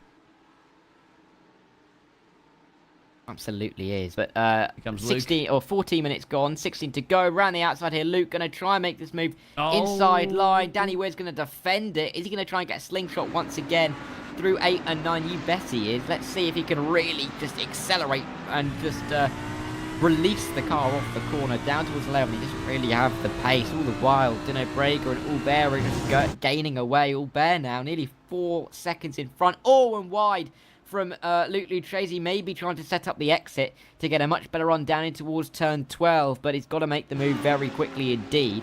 I'll be amazed, if I'm honest, if Tristan doesn't let Lucchese through by the end of this race, if Luke isn't ahead already just for the championship. And further up the field, at the moment that we've got a battle at the moment, so with Matthew Jones and Paul Robinson now, remember they are also in different classes, but Paul is trying to do the best, and once again, we're talking about drivers that you can see right there to your right-hand side. Unfortunately, I do apologize that the stock doesn't show too much at the moment there, but the 0 and the 1, it's not binary, it just means pit stop or not, as Javier, our race leader, essentially, that started this race, will go in. Good, solid job for him, I have to say. Out of his class, but got the job done when he needed to get it done, and see how they pan out, as well as Alex will go on pit road. Which means, of course, ultimately, we will have this battle. Yanis, well, essentially, the first man going in and out of pit road should be leading this race, but by how long? Ooh, wiggle though on the exit of the final corner. It didn't look comfortable at all. As you can see, Tristan Darragh, yeah, look at that, gaining 3/4 tenths in that final corner. And he'll be very pleased to see that mistake from Yanis. But look at that, this is Javier Talavera coming out of the pit lane, very, very close proximity to Tristan Darragh, and he's ahead of Luke Lucchese here. So Luke Lucchese is going to have to find his way through, and John Breitenbach actually might be in with a shout for a win here, really, definitely a podium, because he's leading this race. If he comes in this lap, he might just about come out in the lead. I wonder how much time he has at the moment. Let's see the gap to leader. There's Sean. So if you look at it, what's the pit stop times that we had? 39 to 40 seconds. So do your math on that one. Because Joe, do your math to him, to Yanis out there in the chat. So give us that one. Calculate that. If we're looking at an average pit stop, I'm talking about the overall pit stop, about 40 seconds, all right? So 40 seconds from this man in P1 down to the man that's already taken the first pit stop, which is Yanis. So, you know, have you been to Oxford University? Where did you get your education? I have not been to Oxford. I don't live far away from Cambridge. Oh, so, Cambridge. You got Cambridge education. Oh, that's fine. All right, there you go. No, I didn't get Cambridge. I didn't get a Cambridge education. But I wouldn't mind saying I've got Cambridge education. Of course, everyone knows Cambridge is better than Oxford. But anyway, 14... you know those old rowing races, isn't it? As John will go in. So this will give you this indication of, as you can see, the audience going to watch him go in. But I don't think he's going to be able to clear him. I don't think he's going to clear him. We're going to look at Matt Hoyland at the moment. They're trying to put a challenge on one of their drivers because there's going to be pit stops to the drivers at the moment. Matt's gone in, Kevin's gone in, Matthew's gone in, and Matt Hoyland. There it is. So it's more about, will Yanis take the lead of this race for the first time, actually, and clear his two main rivals that are lurking behind him? He's going to go down a pit road at the moment, pit straight. I think he's got it.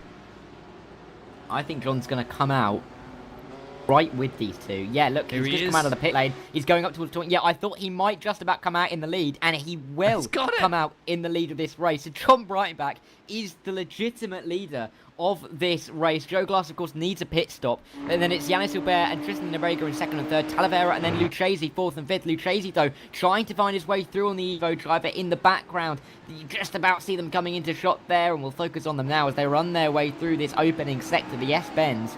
Oh, and a little bit of a mistake there for Talavera. Can Luke Lucchese find his way through? He is looking left, right to try and make this one stick, but he can't quite do it yet. Wide from Talavera, it's just losing Luke time. It can't go through the S's like that. That's the thing that the S's was formed, of course, because they want to make it so that because if you get the first entry to the S's wrong, you've scrubbed all your speed. But the one thing about the S's, of course, is that you can't overtake. You cannot overtake. He's going to have to do it here right now, and there it is.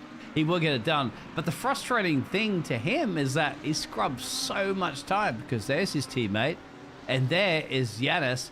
But you've got to give it to this man, don't you? You have to give it to the BMW driver. Perfect strategy, perfect time. Can he hold off? Can he hold off? Essentially, just about 1/3 of this race to win it.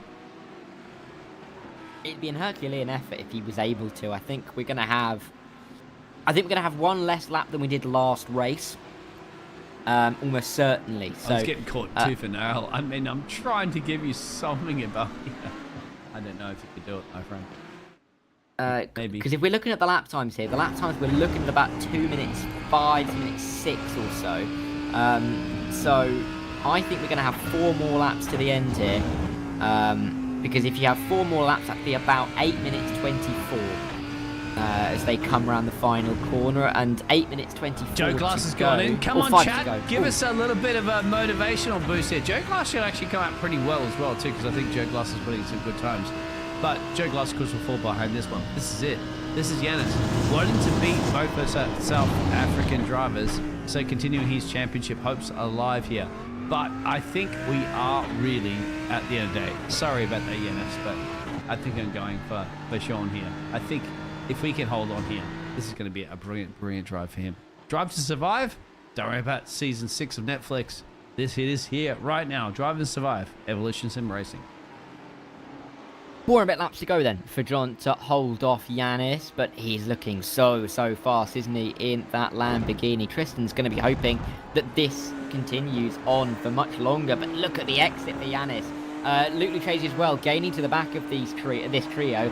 If Yanis can't get through on John here, will he go for it down into turn 11? He's looking for an outside line because John goes slightly defensive, but that's really going to compromise his exit here. I think he may have shot himself a little bit in the foot, but let's see.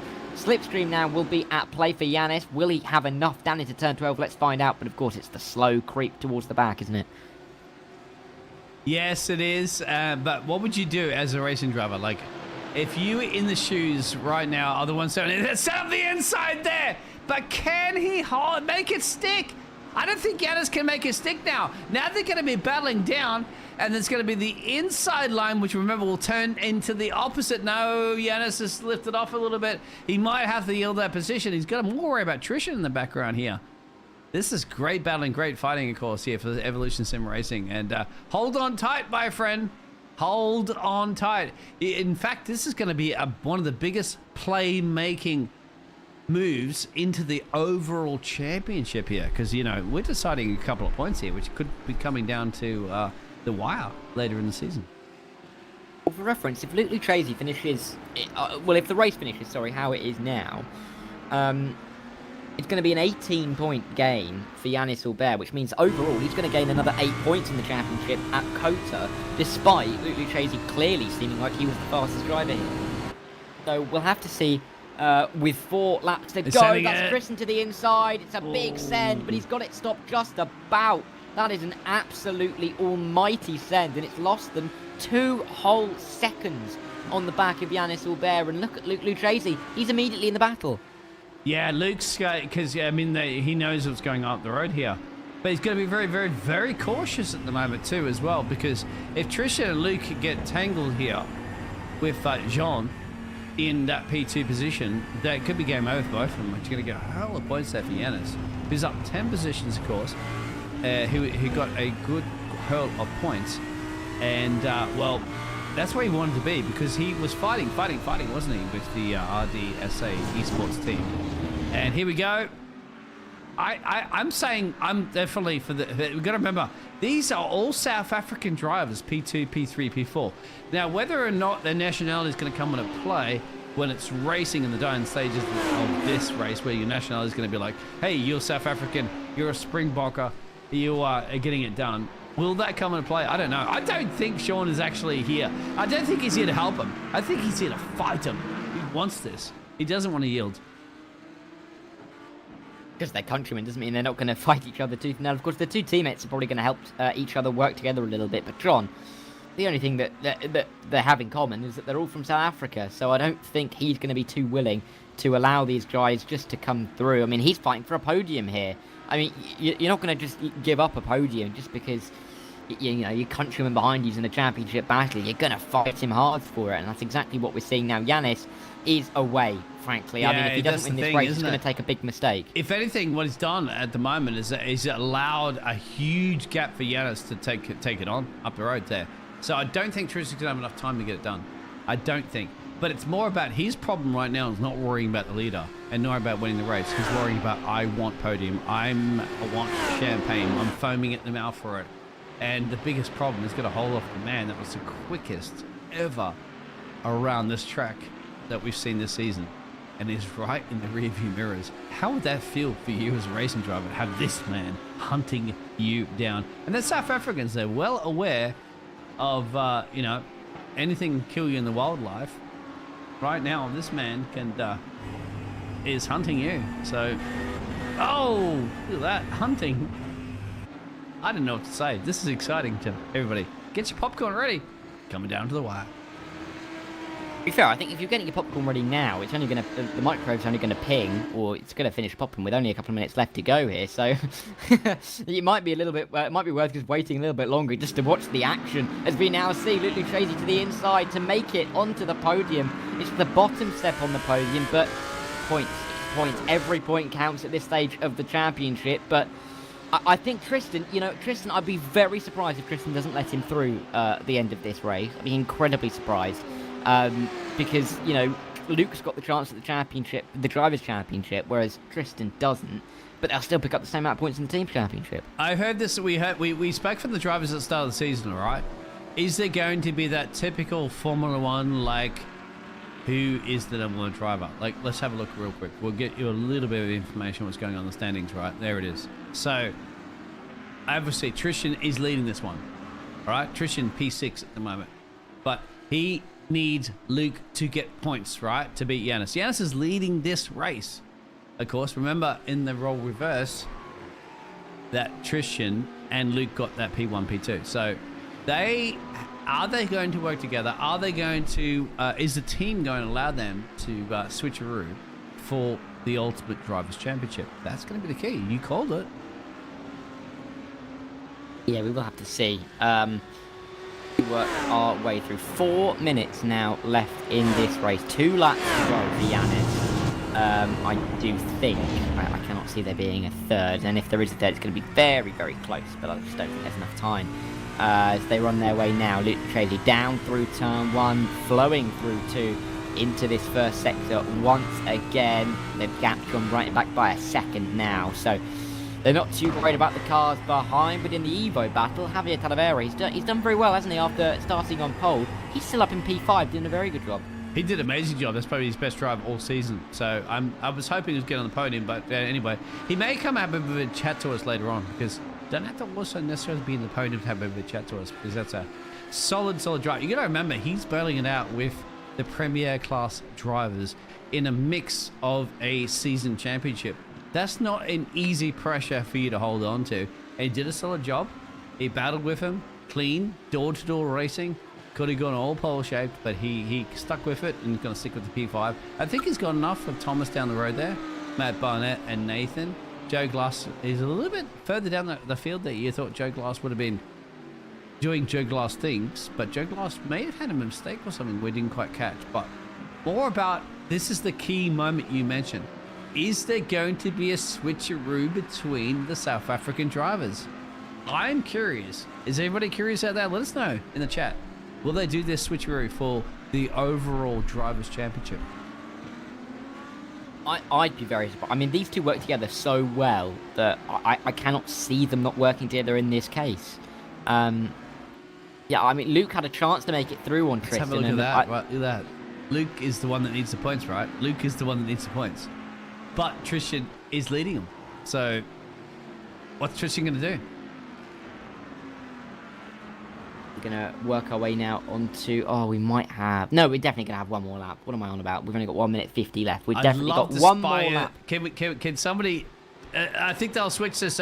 Can somebody get out there and hack their team radio? Let's and find out what's going on. Yeah, as race control there would say, Tristan, Luke is faster than you. And Luke is like, no, I'm not going to yield that one. I mean, what would you? I heard at the start. We heard at the start of the season. I was told by these two drivers, it's game on, it's race on. There are no race team orders between them two drivers. That's what they told me. This will be a proof of whether or not Tristan's going to yield to Luke. Absolutely. I mean, yeah, they've worked well together. I mean, they've gained in on Yanis, of course. I mean, they've worked well they've worked together so well in this race. I'd just be surprised. But like you say, they did say at the start of the season that they wouldn't be team orders. But that again was when they were both in the championship battle. Now with Tristan out of it, Luke is the only one who can really win it. So, you know, if Tristan was in the championship, of course, absolutely wouldn't give the position back. Stephen's gone off a little bit in the track there. Apologies about that one. The dying stage is this one. We don't want this battle to be brewing, but it will be brewing. There's battles all brewing all over the track here at the moment there. How much time do we have? Look at that track map. Oh, see if there's any moves at the moment there, gentlemen. Get it done, choreograph it, because we will have to go over to our race leader, which of course will be Yanis. Has done everything he needed to do, and Yanis has been, I'd have to say, the mastermind of the reverse grids. But this is going to be spicy and dicey, isn't it? Where are these drivers going to go? Anywhere down here? This could end in a danger zone. Not Top Gun, but I think they've left it as it is. Here it is! Ooh, are they going to swap at the back? Are they going to swap? Let's see. Yanis is going to come through, but Luke Tracy's right on the back. Yes, they will. Inside line in the final corner, and they work so well as a team. It's Yanis who wins at Cota, but Luke Lucchese takes P2. Great teamwork from the RDSA boys. And Luke Lucchese loses minimum points to Yanis Albert. Overall, in the evening, he's gained 4. So whereas that championship lead for Yanis Albert was just about 32 points coming into this race, it's going to be 28 points with 1 race to go. And for reference, if you finish first in both races, you're going to gain a total of 23 points on a driver that finishes third in both races, and that gap is 28. So they're going to need a little bit, I think, of some divine intervention to help out Luke to try and take this title. But it's the Evolution Sim Racing Championship. Anything is possible. We've seen so much happen this season that we wouldn't have expected. I'm going to say this is going to be one of those... we thought that Formula 1 was going to be a controversy, you know, what's happening with Lewis going to Ferrari and all the dilemma that's going on in Red Bull and everything that's going on. This is now just as exciting as that. This is not the silly season. This is the business end of the season. And we're going to listen to these drivers, because we did remember at the start of the season, they said there are no driver favorites.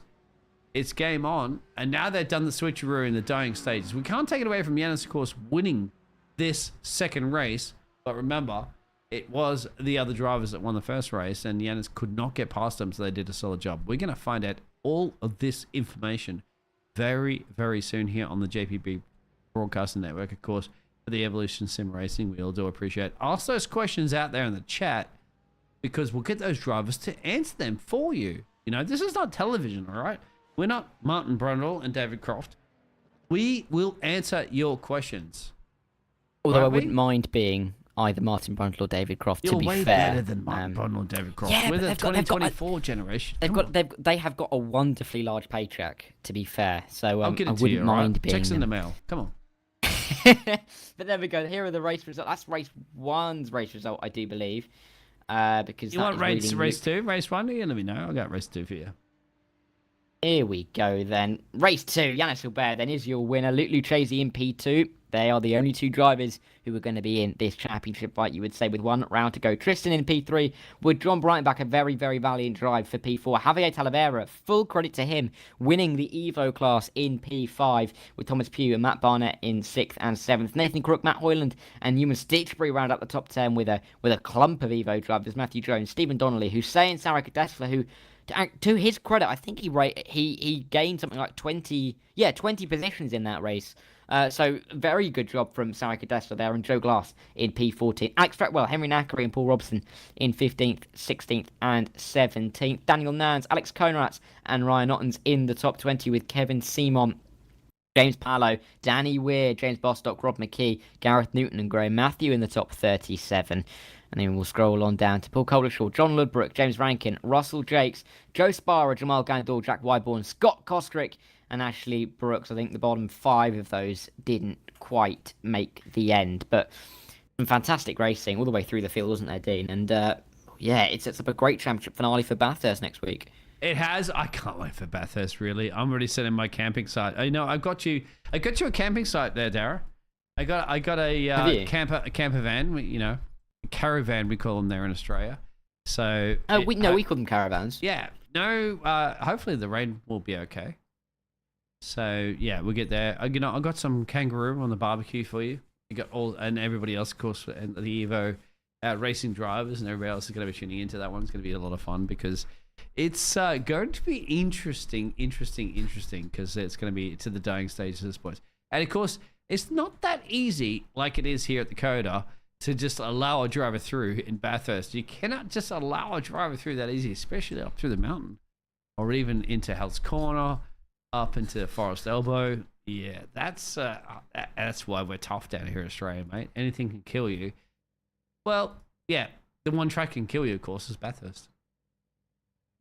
Absolutely. Should we jump over to Discord audio? So yes, sir. We will do that. Just bear with us for 1 second while we sort all that out. Thank you.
Here we go. Then we've got some of the guys in the booth that have some interviews. We've got Javier Talavera, Joe Glass, Matt Barnett, and Matt Hoyland. Now, I want to start with Javier because you were at P13 in race 1. You just about got that position in the closing couple of laps, and you did so well in race 2. I mean, you must have enjoyed being up there fighting with some of the top guys in the league.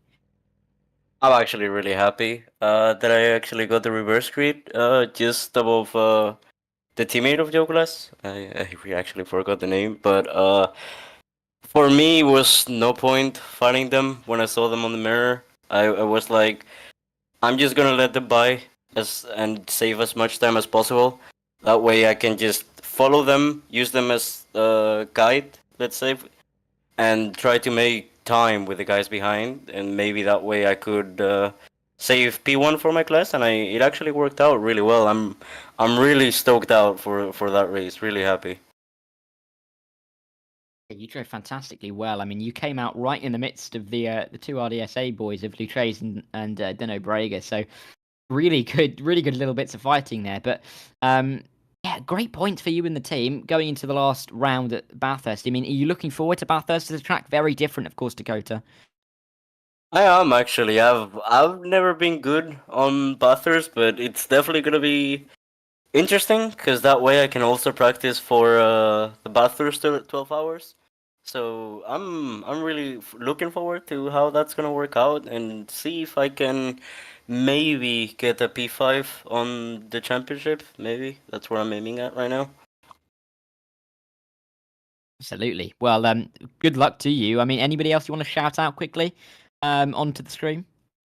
I just want to shout out Kevin that actually despite of hating this track and how busy he is, he actually managed to squeeze a little bit of time into the race. It didn't go as well for him since he didn't get any practice at all, but he still followed me around and actually guided me a little bit. So yeah, I'm really happy with that. Well done. And hopefully we'll be speaking to you again next week with another good result. So yeah, good luck, Javier. We'll hope. Thank you. Javier, Tabien. By the way, Javier, you're driving on 2 flags at the moment, Spanish and Portuguese. But Javier, I mean, I'd have to say more Espanol. Is that correct? Yeah, I'm Spanish. There you go. Thank you. Yeah. I live in a Spanish-speaking country, so I want to make sure I get it right there, Javier. Yeah. Yeah. Thank you. Bathurst, my friend. Yeah, I got some kangaroo on the barbecue waiting for you, my friend, for the next race. So, do you like We'll kangaroo? hope to see Have it. you tried kangaroo? I actually haven't. Haven't. Well, welcome, Bathurst. Coming, my friend. Let's see how it goes. Yeah. Thank you. Well, thanks, Javier.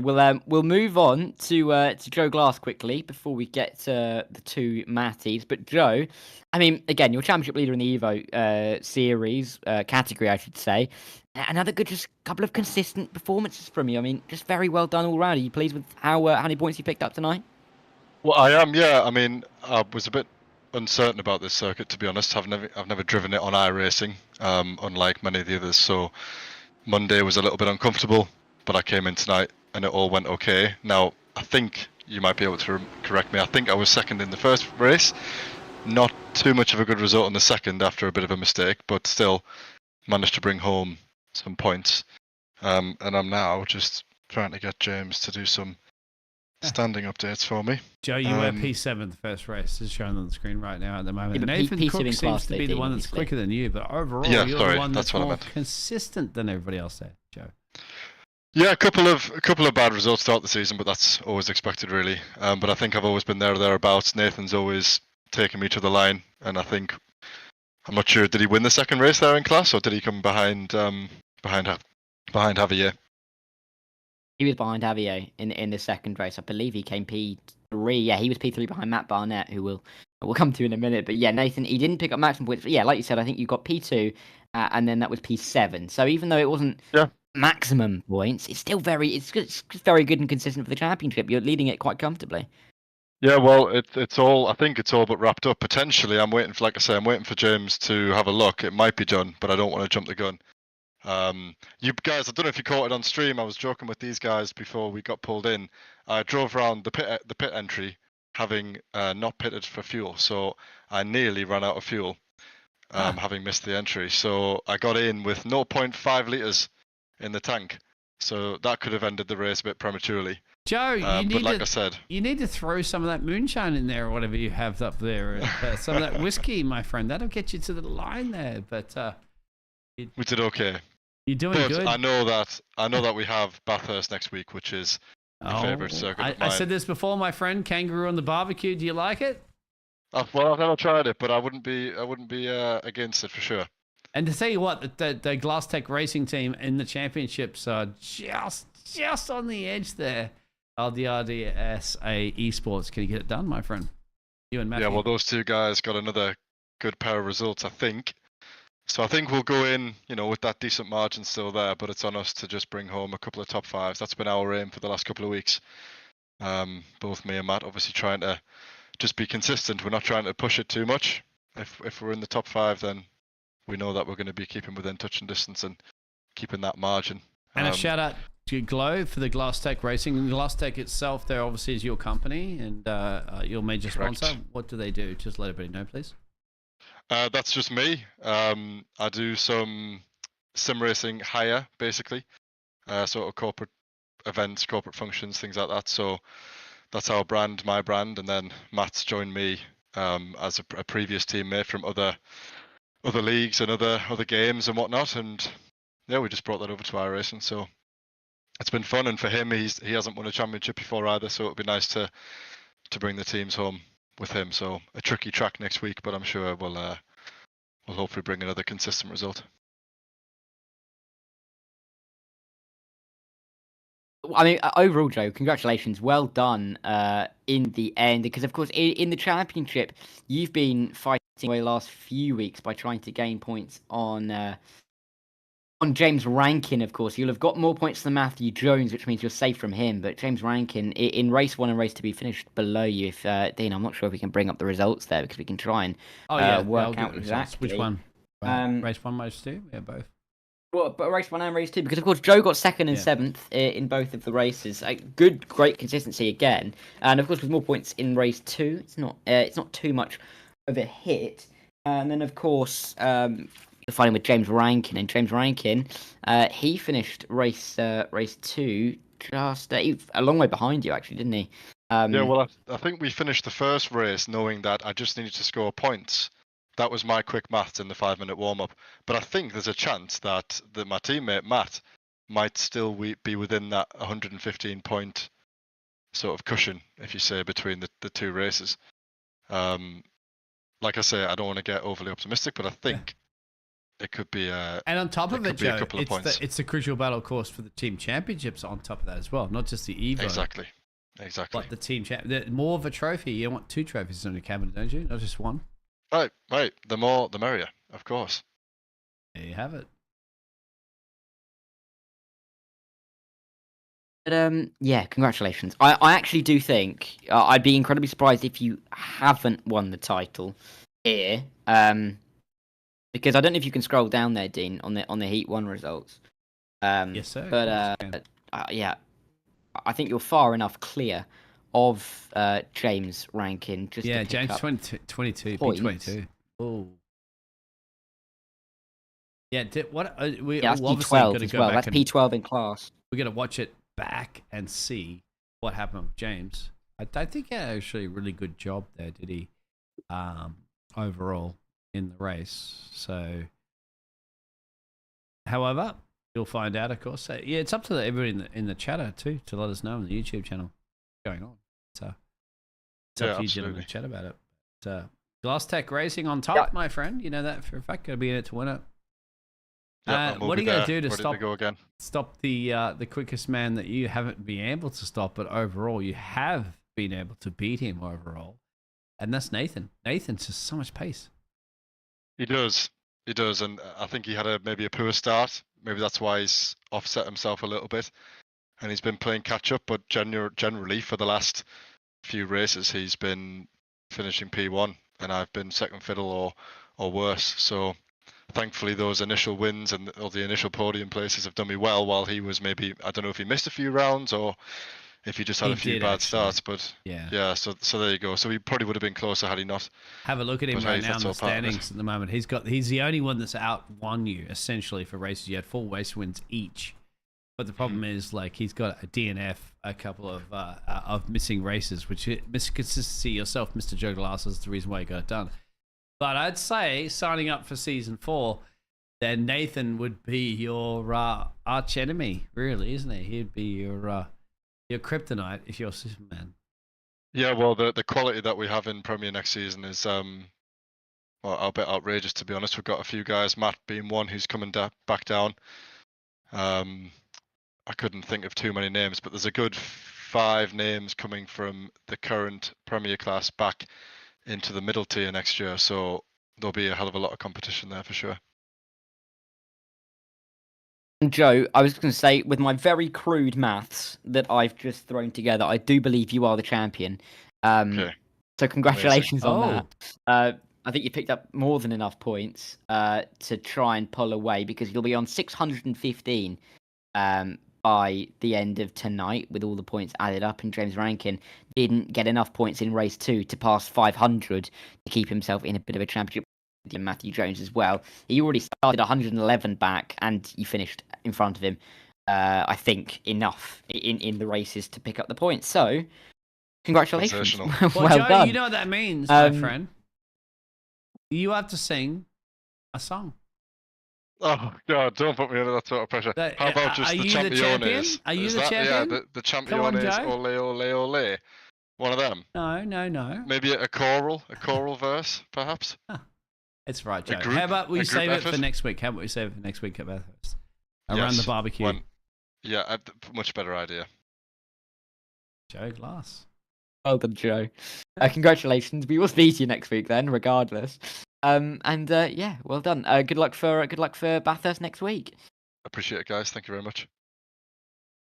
Right, and now we'll quickly turn to Matt Barnett, our final Evo driver who we've got in this interview booth. Matt, good results for you again in both races. I mean, race 2 in the feature race, you got P2 behind Javier Talavera ahead of Nathan Crook. So really good points today. Yeah, it's definitely been a much better result tonight than it has been most of the season. Big shout out to Joe for getting the championship done and dusted before Bathurst as well. He's been absolutely on fire all season so far, so no props for him. But yeah, it was a good race. There was a big crash at the start of race 1, which I somehow managed to squeeze around. But yeah, overall, it's been a good event for me, and some good points on the board finally. And Matt, you're the only Porsche apart from Yanis that won this race, but James, obviously the boss man of the JP Broadcasting Network, would say the Porsche does the Porsche things. You managed the Porsche handling that, didn't you, for the 22 green machine, or is it aqua machine? Quite sure the color you have on that. But you were wheel banging, door banging with the other drivers earlier in both races. Yeah, so I had a little bit of a door bang with Joe on lap 1 for the second race. It was a little bit accidental, I'll be honest. I just ran a bit too deep into the turn 1. But yeah, the Porsche's been okay around here. It's not been incredible, but it's been fairly consistent apart from into the S's. Had a couple of launch pad moments, especially in that first race, which we got very lucky with and didn't turn the car around. But yeah, overall it's been pretty calm. And would you choose it again? Would you choose it again next season?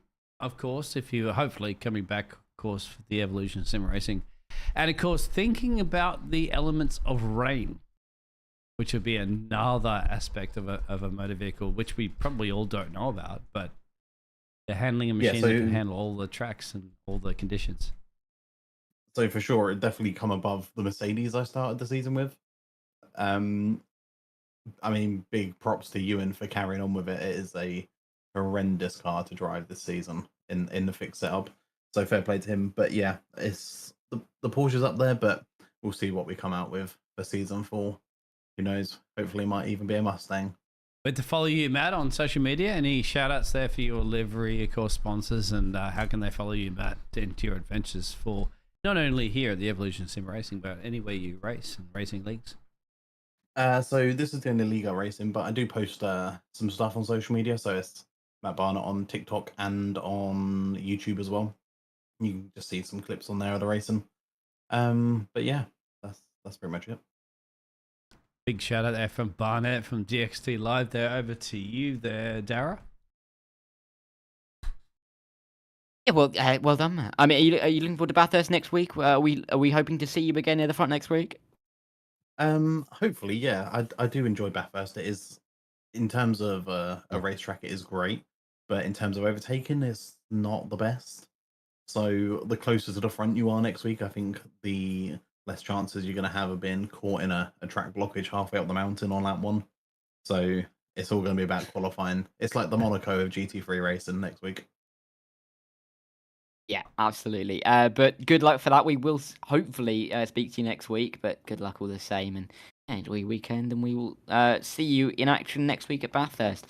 But we will now move on, and sorry to keep you waiting, Mr. Hoyland, but Matt Hoyland, our one and only Premier Class driver who's joined the interview booth this evening. Matt, you were involved in some fantastic battles this evening. There were loads of guys. I think you got really quite feisty with a few of them, and there was some fantastic side-by-side action, wasn't there?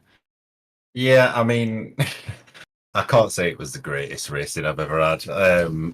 Mistakes mixed in with some. I did have fun. I had some good battles. I had to fight my way through, but as usual, it was all caused by stupid mistakes. But I can't say it wasn't fun. I know a lot of the guys really have not enjoyed Cota, but it's actually a track that I quite enjoy. It's a good challenge when you're not getting launched in space off those nice little cone curbs. Are you kidding me, Matt? You're always the entertainer on the field there at the moment. I've seen your progress through the season. You have been a man. You've heard me in the commentator booth. I'm going, why did you try that one format? Why did you stick your nose in there and got it chopped off? But this race, I think you did a fantastic job there. You were battling hard and fast. You gained, you dropped a couple of places really overall. But hey, you saw Barney at the end of the day, my friend, and you got some crucial points finishing P9 in the second race. Yeah, I'm slowly getting more to a level where I know what to go for, what not to go for. I'm almost trying not to be too passive.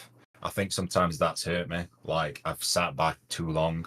But, I mean, there's only really been one moment tonight where I've sort of kept it in where I shouldn't, and that was right at the start of race 2. It ended up getting me turned around, which obviously put me back into last. I don't know if that got caught on stream, but I pretty much took a decent starting position and just completely wiped it out within 2 corners.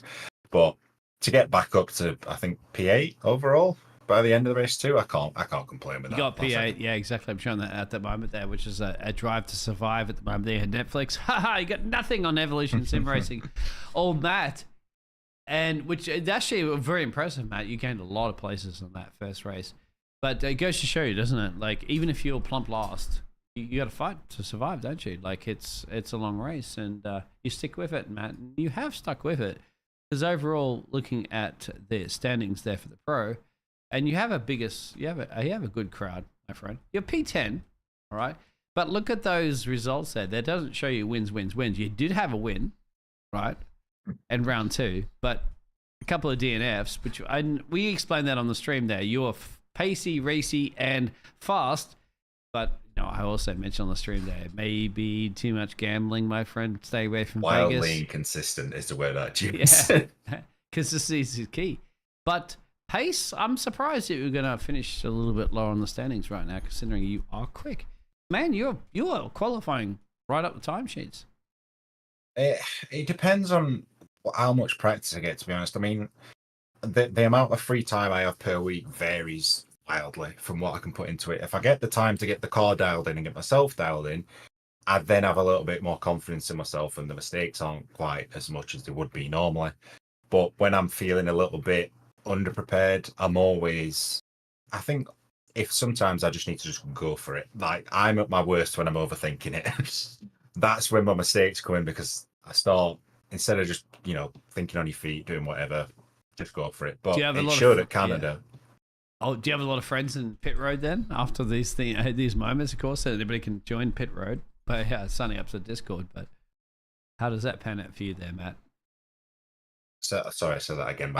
Your friends in pit road. If you're watching almost like watched the NASCAR series the other day on Netflix, and they were like, there's drivers that people love and there's drivers that people dislike because they're all going for the same objective.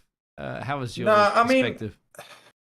I don't particularly not get on with anyone in chat. I think we all have his moments, and sometimes the Discord all gets a little bit fiery. But I think overall, considering the sheer number of guys we have in here and the amount of close racing there is, I don't think it's bad at all. Obviously, in the moment, everyone has the complaints. You guys obviously won't get to hear the team radio that's going on during the race. There's always somebody complaining to someone, but it's always like this and he's it's all I hear on team radio, so I can't produce it. Yeah, that's pretty accurate. But I know generally speaking, after the fight, most people will apologise if they've been harsh or whatever, but I know I'm guilty of it. I don't say too much for it over team radio, but if I ever am streaming, I am probably the worst in the world for it. I have to vent, or it just gets on my nerves. But I try my best not to. Where's your team engineer out there? Because he's actually driving, isn't he? Because I missed that team engineer. He'd tell me everything that's going on with the DXT racing team. Danny's he's getting into it now. He had a bit of a shaky start, but he's definitely improving. He's improved a lot in the last couple of races. So it's been nice to hear him get more comfortable. I know his first race was Spa, and he just spent the entire time asking questions about what he should yeah, Matty, over to you, of course, because we're going to end it there. But your big thanks, of course, apart from the DXT Motorsports, which you have a few drivers there, and you're probably not going to win the championship at all. We'll say that's not going to be this year. But thank to your sponsors out there for letting everybody know. Yeah, obviously our team, DXT, it's nothing huge, but it's our little team. We all have a good time. There's not really many sponsors, to be honest. I just put things on that I like on my cards. But yeah, shout out to team as always. We have a good laugh, and we always try and do his best. You know, I'll tell you what, if you put a picture of Darragh on there, you may get the commentator's blessing, not the commentator's curse. So anyway, congratulations. I'll put it on Darragh. passenger window next time. Over to you. Please don't do that. I will, if that rocks up next week at Bathurst and I see myself going over the top of Skyline, I am going to be petrified. But yeah, well done, Matt. And we might speak to you next week. But yeah, I think we can wrap it up there before we get to Bathurst in 7 days' time. Of course, it's going to be the season finale. It's going to be Luke Lucchese against Yanis Hulbert. Yanis should hold a 28-point advantage going into the final race of the season in 7 days' time. So make sure you tune in for that one, because the whole season, it's been a fantastic season. It's going to come down to that final race. So incredibly exciting. We Can't missed wait for it myself. We missed one crucial thing here that I wanted to chat about. The switcheroo between the drivers. Yeah, we could have talked to that if one of them joined, but of course they didn't join. But yeah, I'd like okay, drivers are here at the moment. There, everybody in the chat. Is that we were told at the start of the season that the drivers were battling each other, right? There were no team orders. They said no team orders. We saw at the very end of this race there was a lift to allow Luke to win race 2, even though Tristan was quicker. So I want to bring this beef up at the moment before we end this broadcast, because hey, you know, we're not Sky Network and we're not any of those major broadcasting, NBC. We can talk about it right now, and this is the only time I'm talking about it. So let us know, gentlemen. What is your thoughts on this? I don't think they saw it, to be fair. It's just disgusting, isn't it? Like, outrageous. Disqualify them. It's taking the passion out of racing. What is this? Nah, I get it. Like, I know if Rob was in some sort of fight for the arm. I mean, I did it at Le Mans, in fairness. I was having a bad race, so I'm like, I'll try and help people up for him. Is that all you got? Disqualify you as well, then. Yeah, go for it. I mean, they're the one who win the drivers' championship over Yanis. Is Yanis in here at the moment? No, Yanis is not. God damn it! I can't get there. Well, my view is it doesn't. Yeah, you're not going to get much from me. It doesn't affect me, so let them crack on, really. Yeah, but you gentlemen are racing for the rest of the results of the season, but I wanted to get the beef for the top end of the timesheets. But unfortunately, it's not, because it's been like, you know, Lewis Hamilton's going to Ferrari. What's happening with Christian Horner? Well, forget about all that, isn't it? Over to you, Darragh. We'll call it. Yeah, but of course, that's Formula One. That's Formula One, Dean. We're focusing on ESR. But I can't get the drivers and in these for guys... a mandatory interview that I should be obligated to talk about, but it is what it is. You know what? In but Bathurst, either way, they're not going to escape my kangaroo barbecue. No, they're not. But thank you guys for joining the stream. But we, of course, will be back in 7 days' time for Bathurst, the season finale. We'll have to see who takes home all of the titles there, all of the iRacing vouchers as well. But we hope you enjoy your weekend, the rest of the week, and we will see you in Bathurst in 7 days' time. The Evolution Sim Racing Series returns for its finale of Season 3.